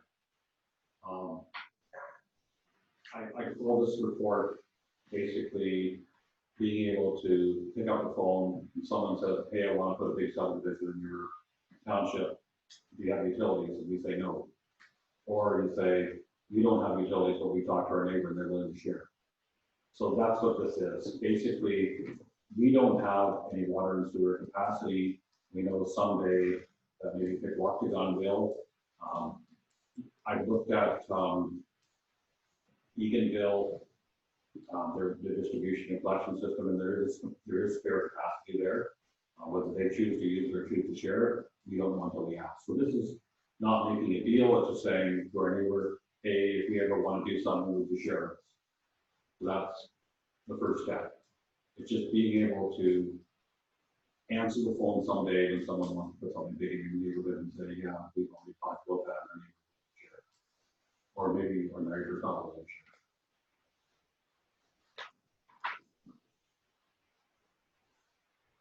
Questions, comments? Councilor Ricketson. So I think Mr. Sprint has made this perfectly clear, but I just want to double check. So basically, we're not committing any monies to it. It's just having a discussion. It's just a discussion, and the discussion is completely, I put that down on that simple premise. All we want to do is talk to our neighbor and say, would someday would you share with us? And you'd be able to pick up the phone and someone calls and says, I want to put that big subdivision in, and we have water and sewer capacity. No, but we have talked to our neighbors and maybe they'll share with us. Or because if you answer that call and you say, no, we don't have water and sewer, you get clicked and they never call you again. This is just giving that opening door sort of someday. And it's definitely nothing, there's no monetary value to that or cost. Councilor Burke. But water and sewer is really expensive, and I'm not sure if this is recommended. Like, I heard a number, they're going to put water through the reserve they're going to make. And the number that I heard is $27.5 million. Like, water and sewer is really expensive. And that's what puts a lot of confidence in that. There's water and sewer for the small towns like Biggie Hill. So just to speak on that and having an awful lot of experience in water and sewer is user pay. So if the township, and this reports nothing about spending any money or doing anything, but if a subdivision was to go in, they would pay the complete cost of the water installation, and you would work with a service agreement with Bolshire Valley, and there shouldn't be any cost to the municipality at all. But you're a long way from even discussing that. You're just basically saying you're able to share.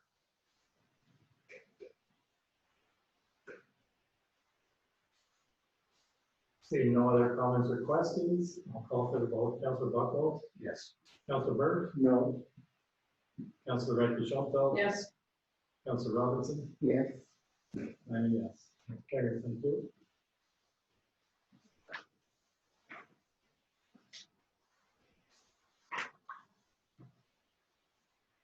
Finally, we're on page 2. Departmental updates. I have a resolution 8.1 that council accepts the fire department mid-May to July 20th, 2020 update as information. And then moved to second, moved by Councilor Ricketson, seconded by Councilor Wolf. Comments or questions? Councilor Ricketson. I'm quite impressed with Mr. Jam's reports all the time. Like, they're very informative, and it's nice keeping us in the loop, telling us what's going on and what they're progressing at and what happened over a certain period of time. So if you ever see him, tell him he's doing an excellent job at keeping, to me, council up to date. Councilor Robinson. I love the picture on the updates. What's going on? I was very impressed with that. Councilor Burke. Kevin was at the fire hall one day last week, and I stopped him and told him he was doing a really good job. And the work is moving. Really good. It sure looks good. It was a good turnout here on Saturday. I was like, wow. Councilor Buckles. And we're back at it Thursday night. It is going well. I echo again what I really said about Kevin, the chief. Absolutely. And I'll be more than happy to share those comments with him, as I have already. And then, it's not, they insulated the one part there where they would put like a new part there with that spray on foam. Yeah. They should do the whole fire, and that would be a big concern. Well, we've done the 2 outside walls that are exposed to the outside. The wall in the middle shares onto the garage. Yeah, So there's no point doing there. but the outside walls and the other part. On the other side, well, those walls, again, we're doing this with the budget that we have Yeah, I know. to get this done. But we do want to down the road, look at that other side, see what kind of shape insulation and is in there. Again, that's going to probably be a budget thing for an upcoming year. But yeah, this stuff is awesome. Like, it gives you one continuous solid sheet of insulation, nowhere gets through it. And it's been super easy now. Like, you can put stud walls up. It's amazing stuff. But basically what you've seen there, and there's actually the second picture where you see the 2 stacked to the floor. That full length wall is actually now in place as well. So it's coming along really well. The guys are putting a lot of time into it. And the fire chief's not afraid to pick up a hammer and swing it. That's awesome. They're doing an excellent job. Yes, pass along my thanks as well. And in addition, what I see in the training program and protocols that he's put in place now, I think that was certainly something that was required, and I'm so glad to see that. Great. Call for the vote, Councillor Buckwald. Yes. Councillor Burke. Yes. Councillor Rachel Schoenfeld. Yes. Councillor Robinson. Yes. And yes, that's carried. Thank you.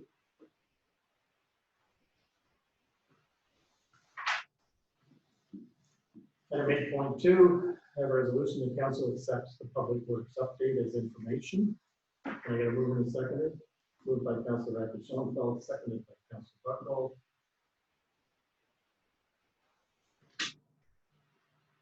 Comments, questions? I can go through it, council would like me to include it. Council want to go through it or just vote? I think just vote. It's very Okay. self-explanatory. We'll ask for the vote. Councillor Buckwald, Yes. Councillor Burke, Yes. Councillor Rachel Schoenfeld, Yes. Councillor Robinson. Yes. I'm also a yes, that's carried.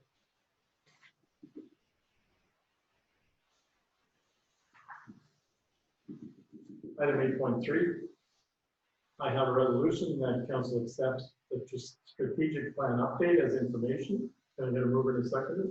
Moved by Councillor Robinson, seconded by Councillor Buckwald. Comments or questions? Councillor Burke? How many showed up at the ranking offer this last week? Was there any number to it? Yeah, I believe it was 8. Yeah. Councillor Rachel Schoenfeld, did you have a comment? Just at the end, at some point, maybe, well, it was bad that we didn't get a lot of notice for that last meeting, but at any rate, it is what it is. Could you ask her to, at the end, tell us how many people she actually surveyed and how many, like, break it down, like businesses and people? I don't know. I think that might be helpful. I think you did something with that. Yeah. Okay, thanks. Seeing no other comments or questions, I'll ask for the vote. Councillor Buckwald, Yes. Councillor Burke, Yes. Councillor Rachel Schoenfeld, Yes. Councillor Robinson. Yes. I'm a yes, that's carried. Thank you.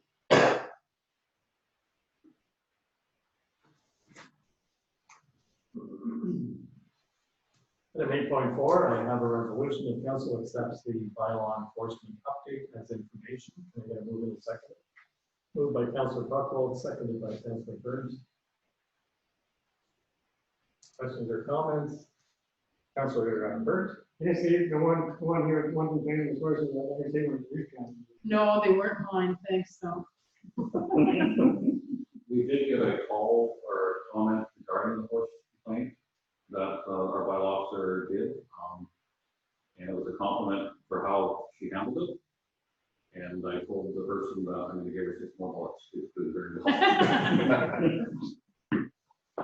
She was able to take care of our problem. No, Idiot. We'll call for the vote. Councillor Buckwald, Yes. Councillor Burke, Yes. Councillor Rachel Schoenfeld, Yes. Councillor Robinson. Yes. Yes, carried. Thank you. I wonder if the 3 dogs up on the side of the road, that's what people do now. It is sad that people do that. Item 9.1, I have a resolution that council accepts correspondence items 9.1.3 to 9.1.19 as information. And that item number 9.1.1 be moved into action item as 9.2.9. And item 9.1.2 be moved into action as item number 9.2.10. Can I get a mover and a seconder? Moved by Councillor Burke, seconded by Councillor Buckwald.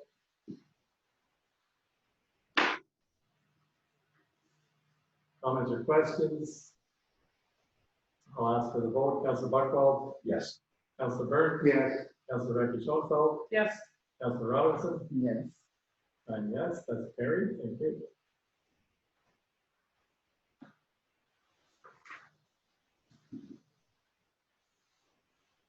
Item 9.2.1, I have a resolution, whereas the Township of North Algona Wilberforce received correspondence from the city of Sarnia with respect to the conditions in long-term care homes exposed by the pandemic.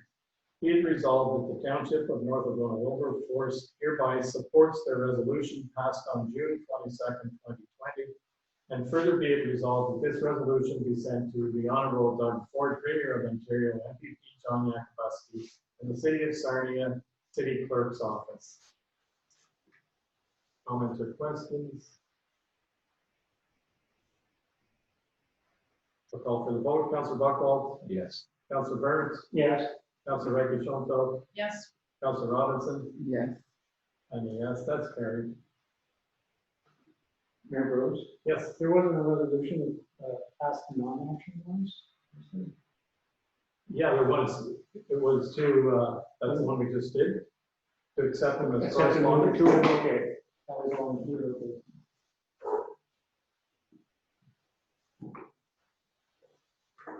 Item 9.2.2, I have a resolution, whereas the Township of North Algona Wilberforce received correspondence from the town of Kingsville with respect to rent assistance programs to include all businesses with a lease agreement within all residential above commercial properties without a cap on commercial residential ratio. Be it resolved that the Township of North Algona Wilberforce hereby supports the resolution passed on June 29th, 2020. Be it further resolved that this resolution be sent to the Honorable Doug Ford, Premier of Ontario, and Ron Phillips, the Minister of Finance, MPP John Yakubuski, in the town of Kingsville, Director of Corporate Services Clerk Jennifer Astrologo. Hope I got that right. And I got to move in a second. Moved by Councillor Burns, seconded by Councillor Buckle. Comments or questions? Call for the vote. Councillor Buckle, Yes. Councillor Burns, Yes. Councillor Reggie Schoenfeld, Yes. Councillor Robinson, Yes. and a yes, that's carried. Thank you.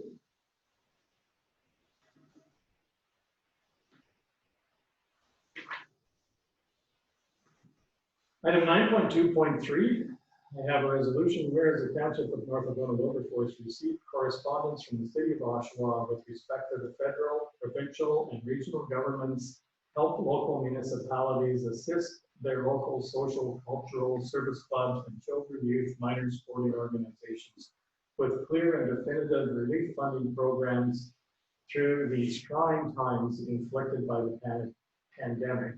Be it resolved that the Township of North Algona Wilberforce hereby supports the resolution passed on June 26, 2020, and be it further resolved that this resolution be sent to the Prime Minister of Canada, the Honorable Doug Ford, Premier of Ontario, MPP John Yakubuski, and Debbie Robinson, Warden of Brantford County, in the city of Oshawa, City Clerk Mary Medeiros.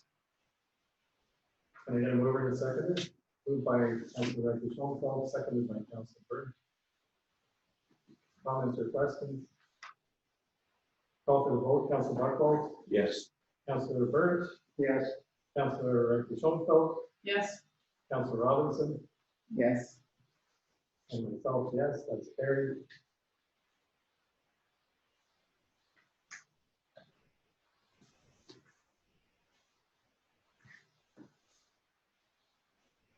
I have resolution 9.2.4 that council acknowledges the correspondence from Catherine Stewart to Mayor Rose regarding the petition to stop 5G technology and will forward the position to the County of Brantford. Be it further resolved that a copy of this resolution be sent to Ms. Stewart in the County of Brantford. We're going to move in a second. Moved by Councilor Reggie Schoenfeld, seconded by Councilor Robinson. Comments or questions?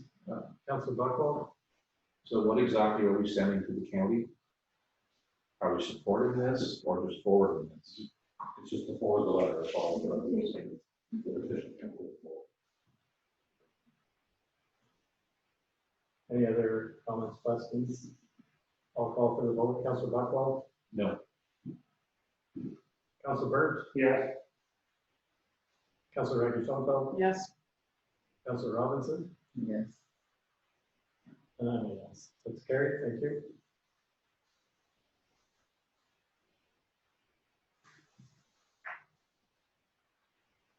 Item 9.2.5, we have a resolution. The council acknowledges a correspondence from Catherine Stewart to the CAO Andrews Front regarding a petition to stop 5G technology and will forward the position to the county of Renfrew. Be further resolved that a copy of this resolution be sent to Ms. Stewart and the county of Renfrew. Moving to seconder, moved by Councilor Burke, seconded by Councilor Wright-Shanko. Comments, questions? My only comment is I believe this is redundant. We're already sending one to the mayor. I don't understand why we have to send one from the CAO as well. So that's my comment. I won't be supporting it. I'll call for the vote. Councilor Buckle? No. Councilor Burke? No. Councilor Wright-Shanko? No. Councilor Robinson? No. And I'm a no. So that's defeated. Thank you.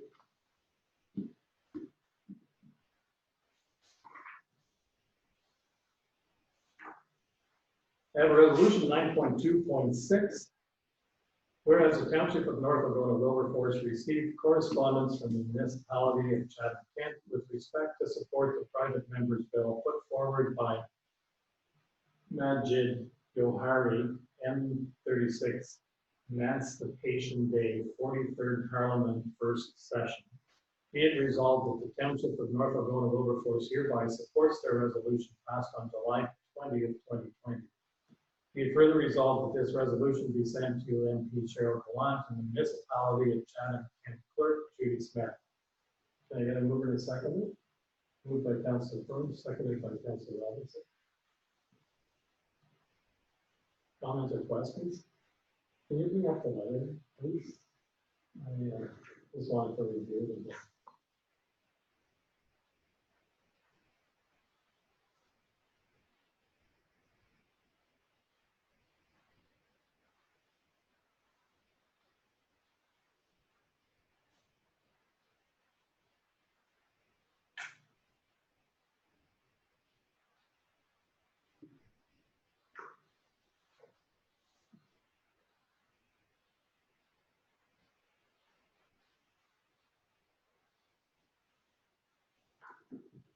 I just wanted to refresh my memory.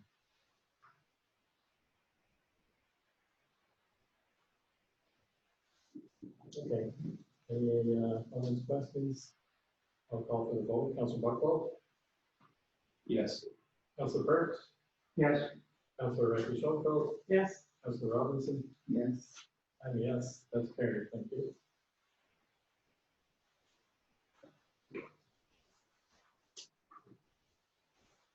Nine point two point seven.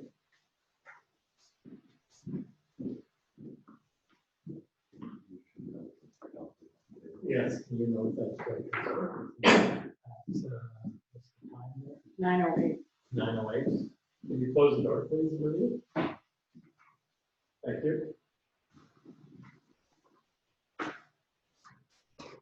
I have a resolution, the council directs staff to provide council with a cost report to install an entrance along a guardrail in compliance with the OPSS specifications for a guard and cable rail construction, or council directs staff to inform Ms. Robinson that the township will not provide entrances through guardrails in the township.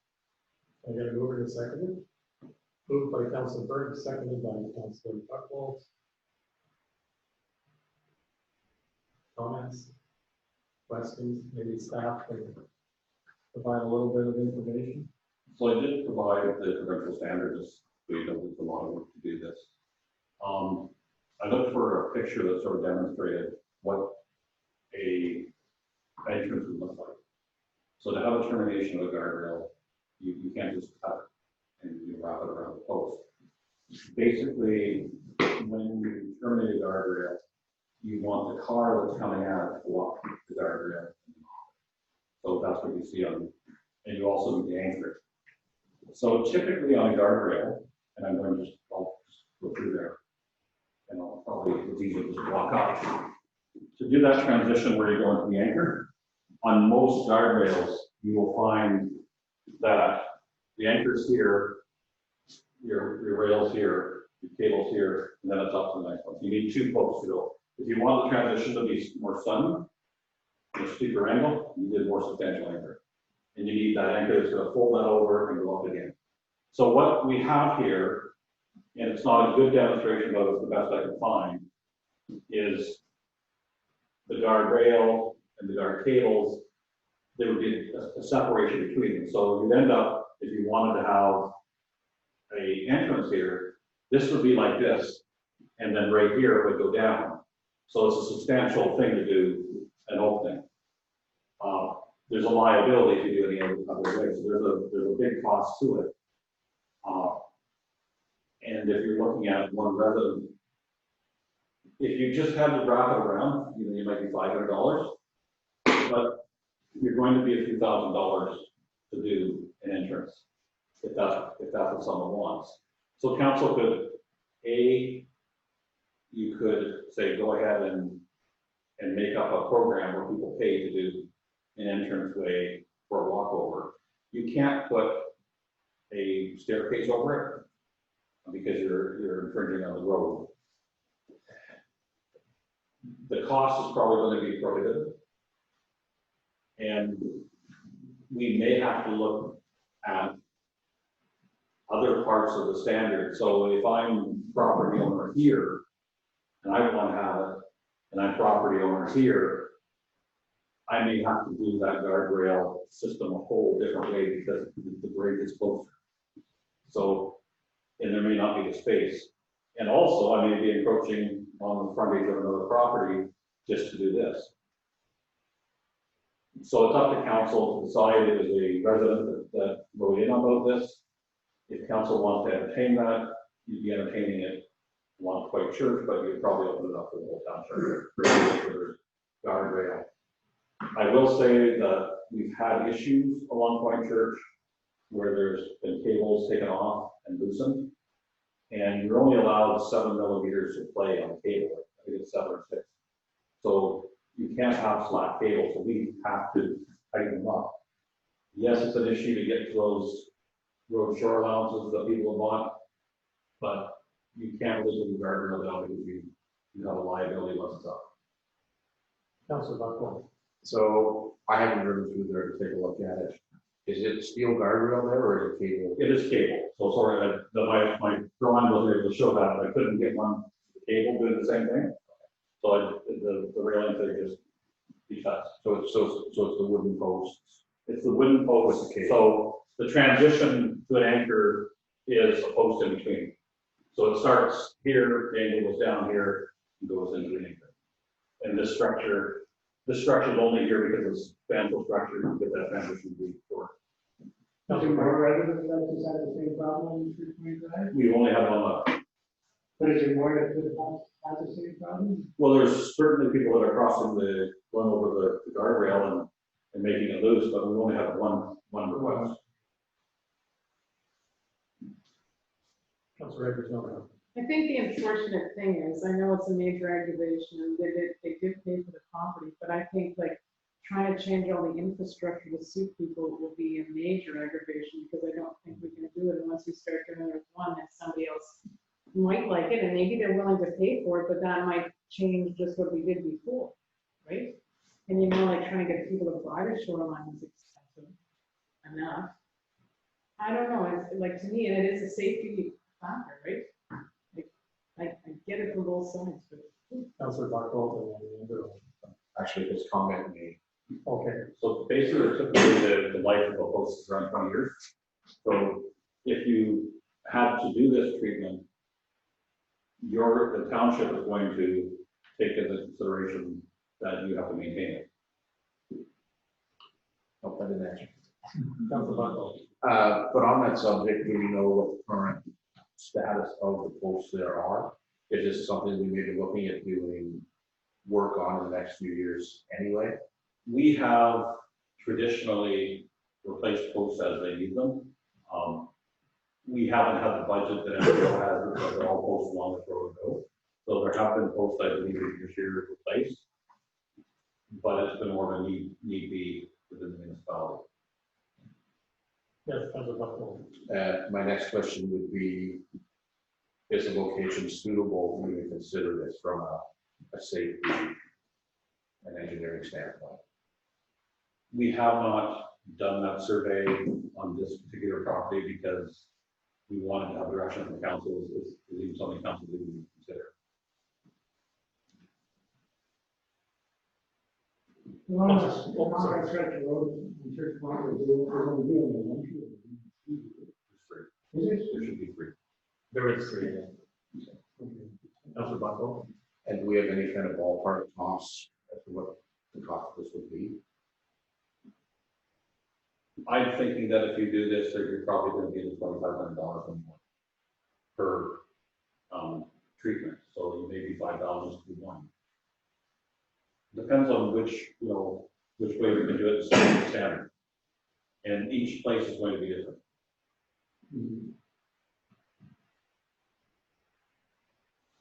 Comment after the question. Okay, Councilor Buckle. I think if the applicant is willing to pay the expense and it's suitable, again, we'd have to look into see whether or not we need a suitable location to do it. Knowing that road, I wouldn't really have an issue with it. I realize it can open up issues elsewhere, but the underlying factor always has to be public safety. And if it could be done without negatively affecting safety, and the applicant is willing to pay for it, I wouldn't have a problem with it open doors in other locations.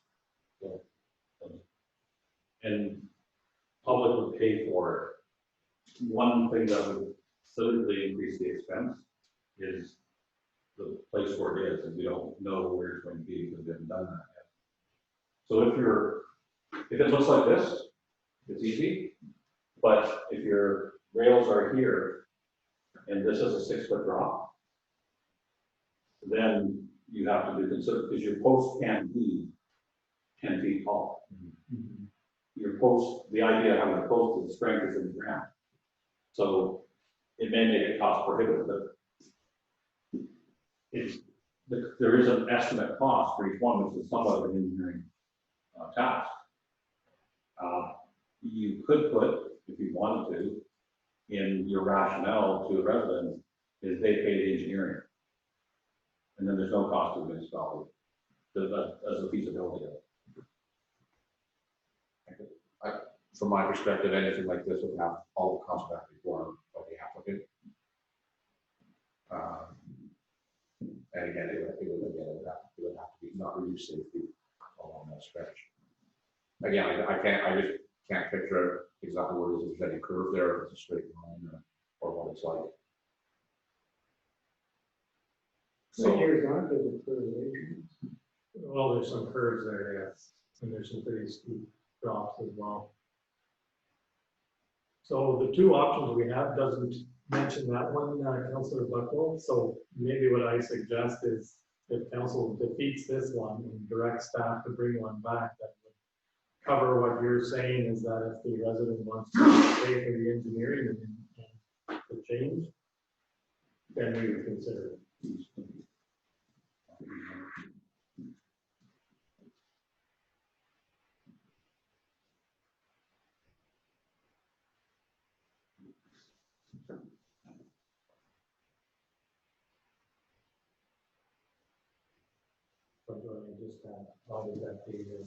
Just take stroke of cost.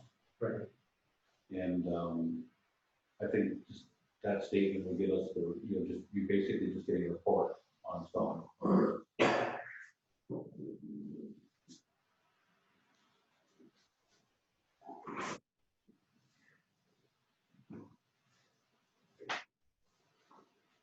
So I have a friendly amendment then to 9.2.7. The council directs staff to provide council a report to install an entrance along a guardrail in compliance with OPSS specifications for guardrail and cable rail construction. So a report would come back with the costs. We wouldn't come back to the cost, we would come back with addressing all the concerns. Okay, Councilor Buckle. that's right. It would be a It's not a comprehensive. cost, it's a process. So it wouldn't cost us anything, it's not costing you like man hours, it's just the amount it would take to write the report, right? It's just to write the report. Yeah, you're physically not going. No, it's not specific to the site, it's just a report on general. So So is everybody in favor of the friendly amendment? All I did was stroke out with cost and just change it now and reads a report. Okay, so I'll ask for the vote. Councilor Buckwald, Yes. Councilor Burns, Councilor Ranger Tonto, Yes. and I'm a yes. That's fair. Thank you.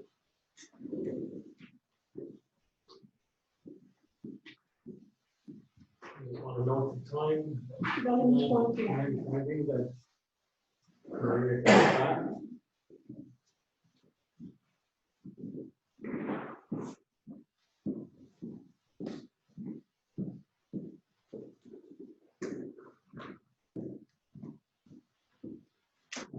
Of a resolution, whereas the Township of North Algona Wilberforce received correspondence from the County of Brantford, South Conklin, and their healthcare partners with respect to supporting their request to meet with the Honorable Christine Elliott, Deputy Premier and Minister of Health, to seek government funding to continue the Brantford County Virtual Triage and Assessment Center to continue beyond the COVID-19 pandemic. Be it resolved that a copy of this resolution be sent to the Honorable Christine Elliott, Deputy Premier and Minister of Health, MPP John Yakabuski, County of Brantford Warden Debbie Robinson, and the Township of South Algona. I got a mover in a second, moved by Councilor Burke, seconded by Councilor Buckwald. Comments, questions? Councilor Buckwald. The VTAC was an awesome idea, and it worked out really well. And I think going forward, that kind of service can really be a multiplier for healthcare dollars. The number of people that they can see in the course of the day and reduce the load on ERs. I think this is one of the things that could and should stay after COVID is done. It's an excellent program. I would certainly agree, and I want to refer to the AMO conference and yesterday when they talked about lessons learned in one of the concurrent sessions. They had the fire chief for Toronto, which I didn't really understand at all why he was there. I would have expected maybe Mike Nolan to be there to do a presentation to talk about lessons learned. So I agree, it was a fantastic program, and I do believe it would be great if it would continue. I'll call for the vote. Councilor Buckwald? Yes. Councilor Burns? Yes. Councilor Reggie Schoenfeld? Yes. Councilor Robinson? Yes. Yes, that's carried. Thank you.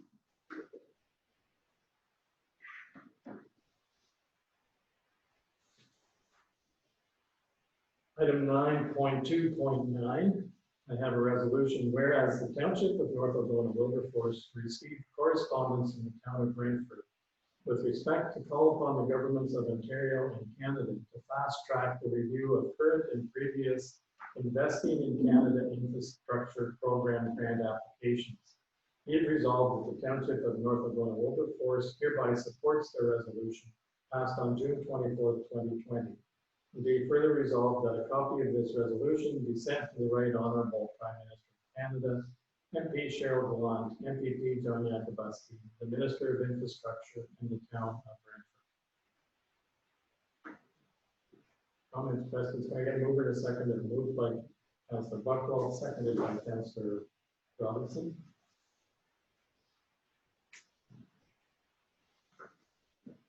Call for the vote. Councilor Buckwald?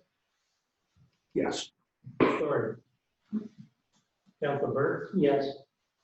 Councilor Reggie Schoenfeld? Yes.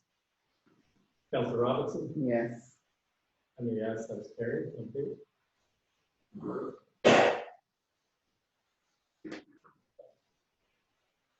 Now, resolution 9.2.10, whereas the Township of North Algona Wilberforce received correspondence from the Township of Cushing with respect to call upon the province to work with the Municipal Property Assessment Corporation to address the assessment issue so that aggregate resource properties are assessed for their industrial value. Be it resolved that the Township of North Algona Wilberforce hereby supports the resolution number 2020-166 passed on June 17th, 2020. Be it further resolved that a copy of this resolution be sent to the Minister of Finance, Minister of Municipal Affairs and Housing, and the Minister of Natural Resources and Forestry. I'll get a mover in a second, moved by Councilor Bird, seconded by Councilor Buckwald. Comments, questions? Seeing none, I'll call for the vote. Councillor Buchwald, Yes. Councillor Burke, Yes. Councillor Wright Schoenfeld, Yes. Councillor Robinson, Yes. and a yes, that's carried.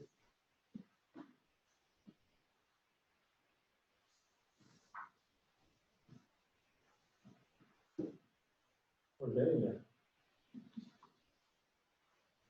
So we're into 10, which is bylaws. I have a resolution that council enact the following Lake Dory shoreline road closing bylaws and authorized appointments bylaw.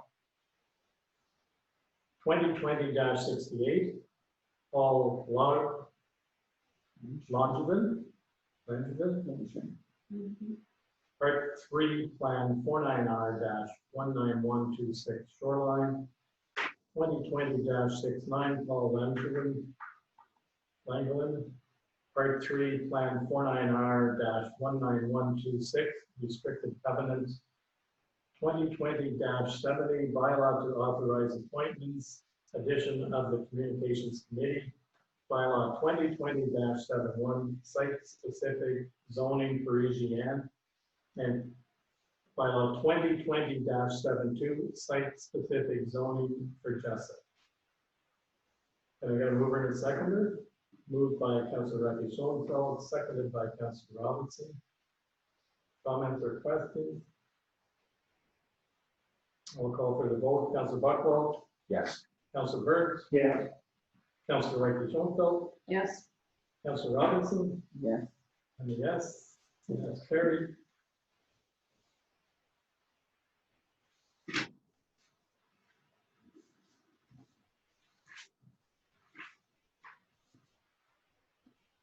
I have a resolution.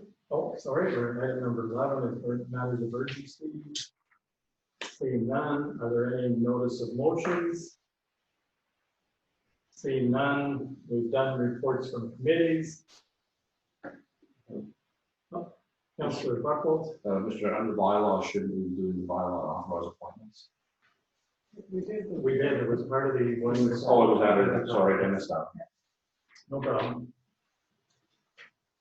Upcoming meetings and unfinished business. Our next regular council meeting is September 1st, 2020 at 7 p.m. And that brings us to our closed session. We have 5 personal matters about identifiable individual, including municipal or local board employees. I have a resolution that council go into closed meeting at 9:28 p.m. Pursuant to section 239, 2B of the Municipal Act 4, 5 personal matters about identifiable individual.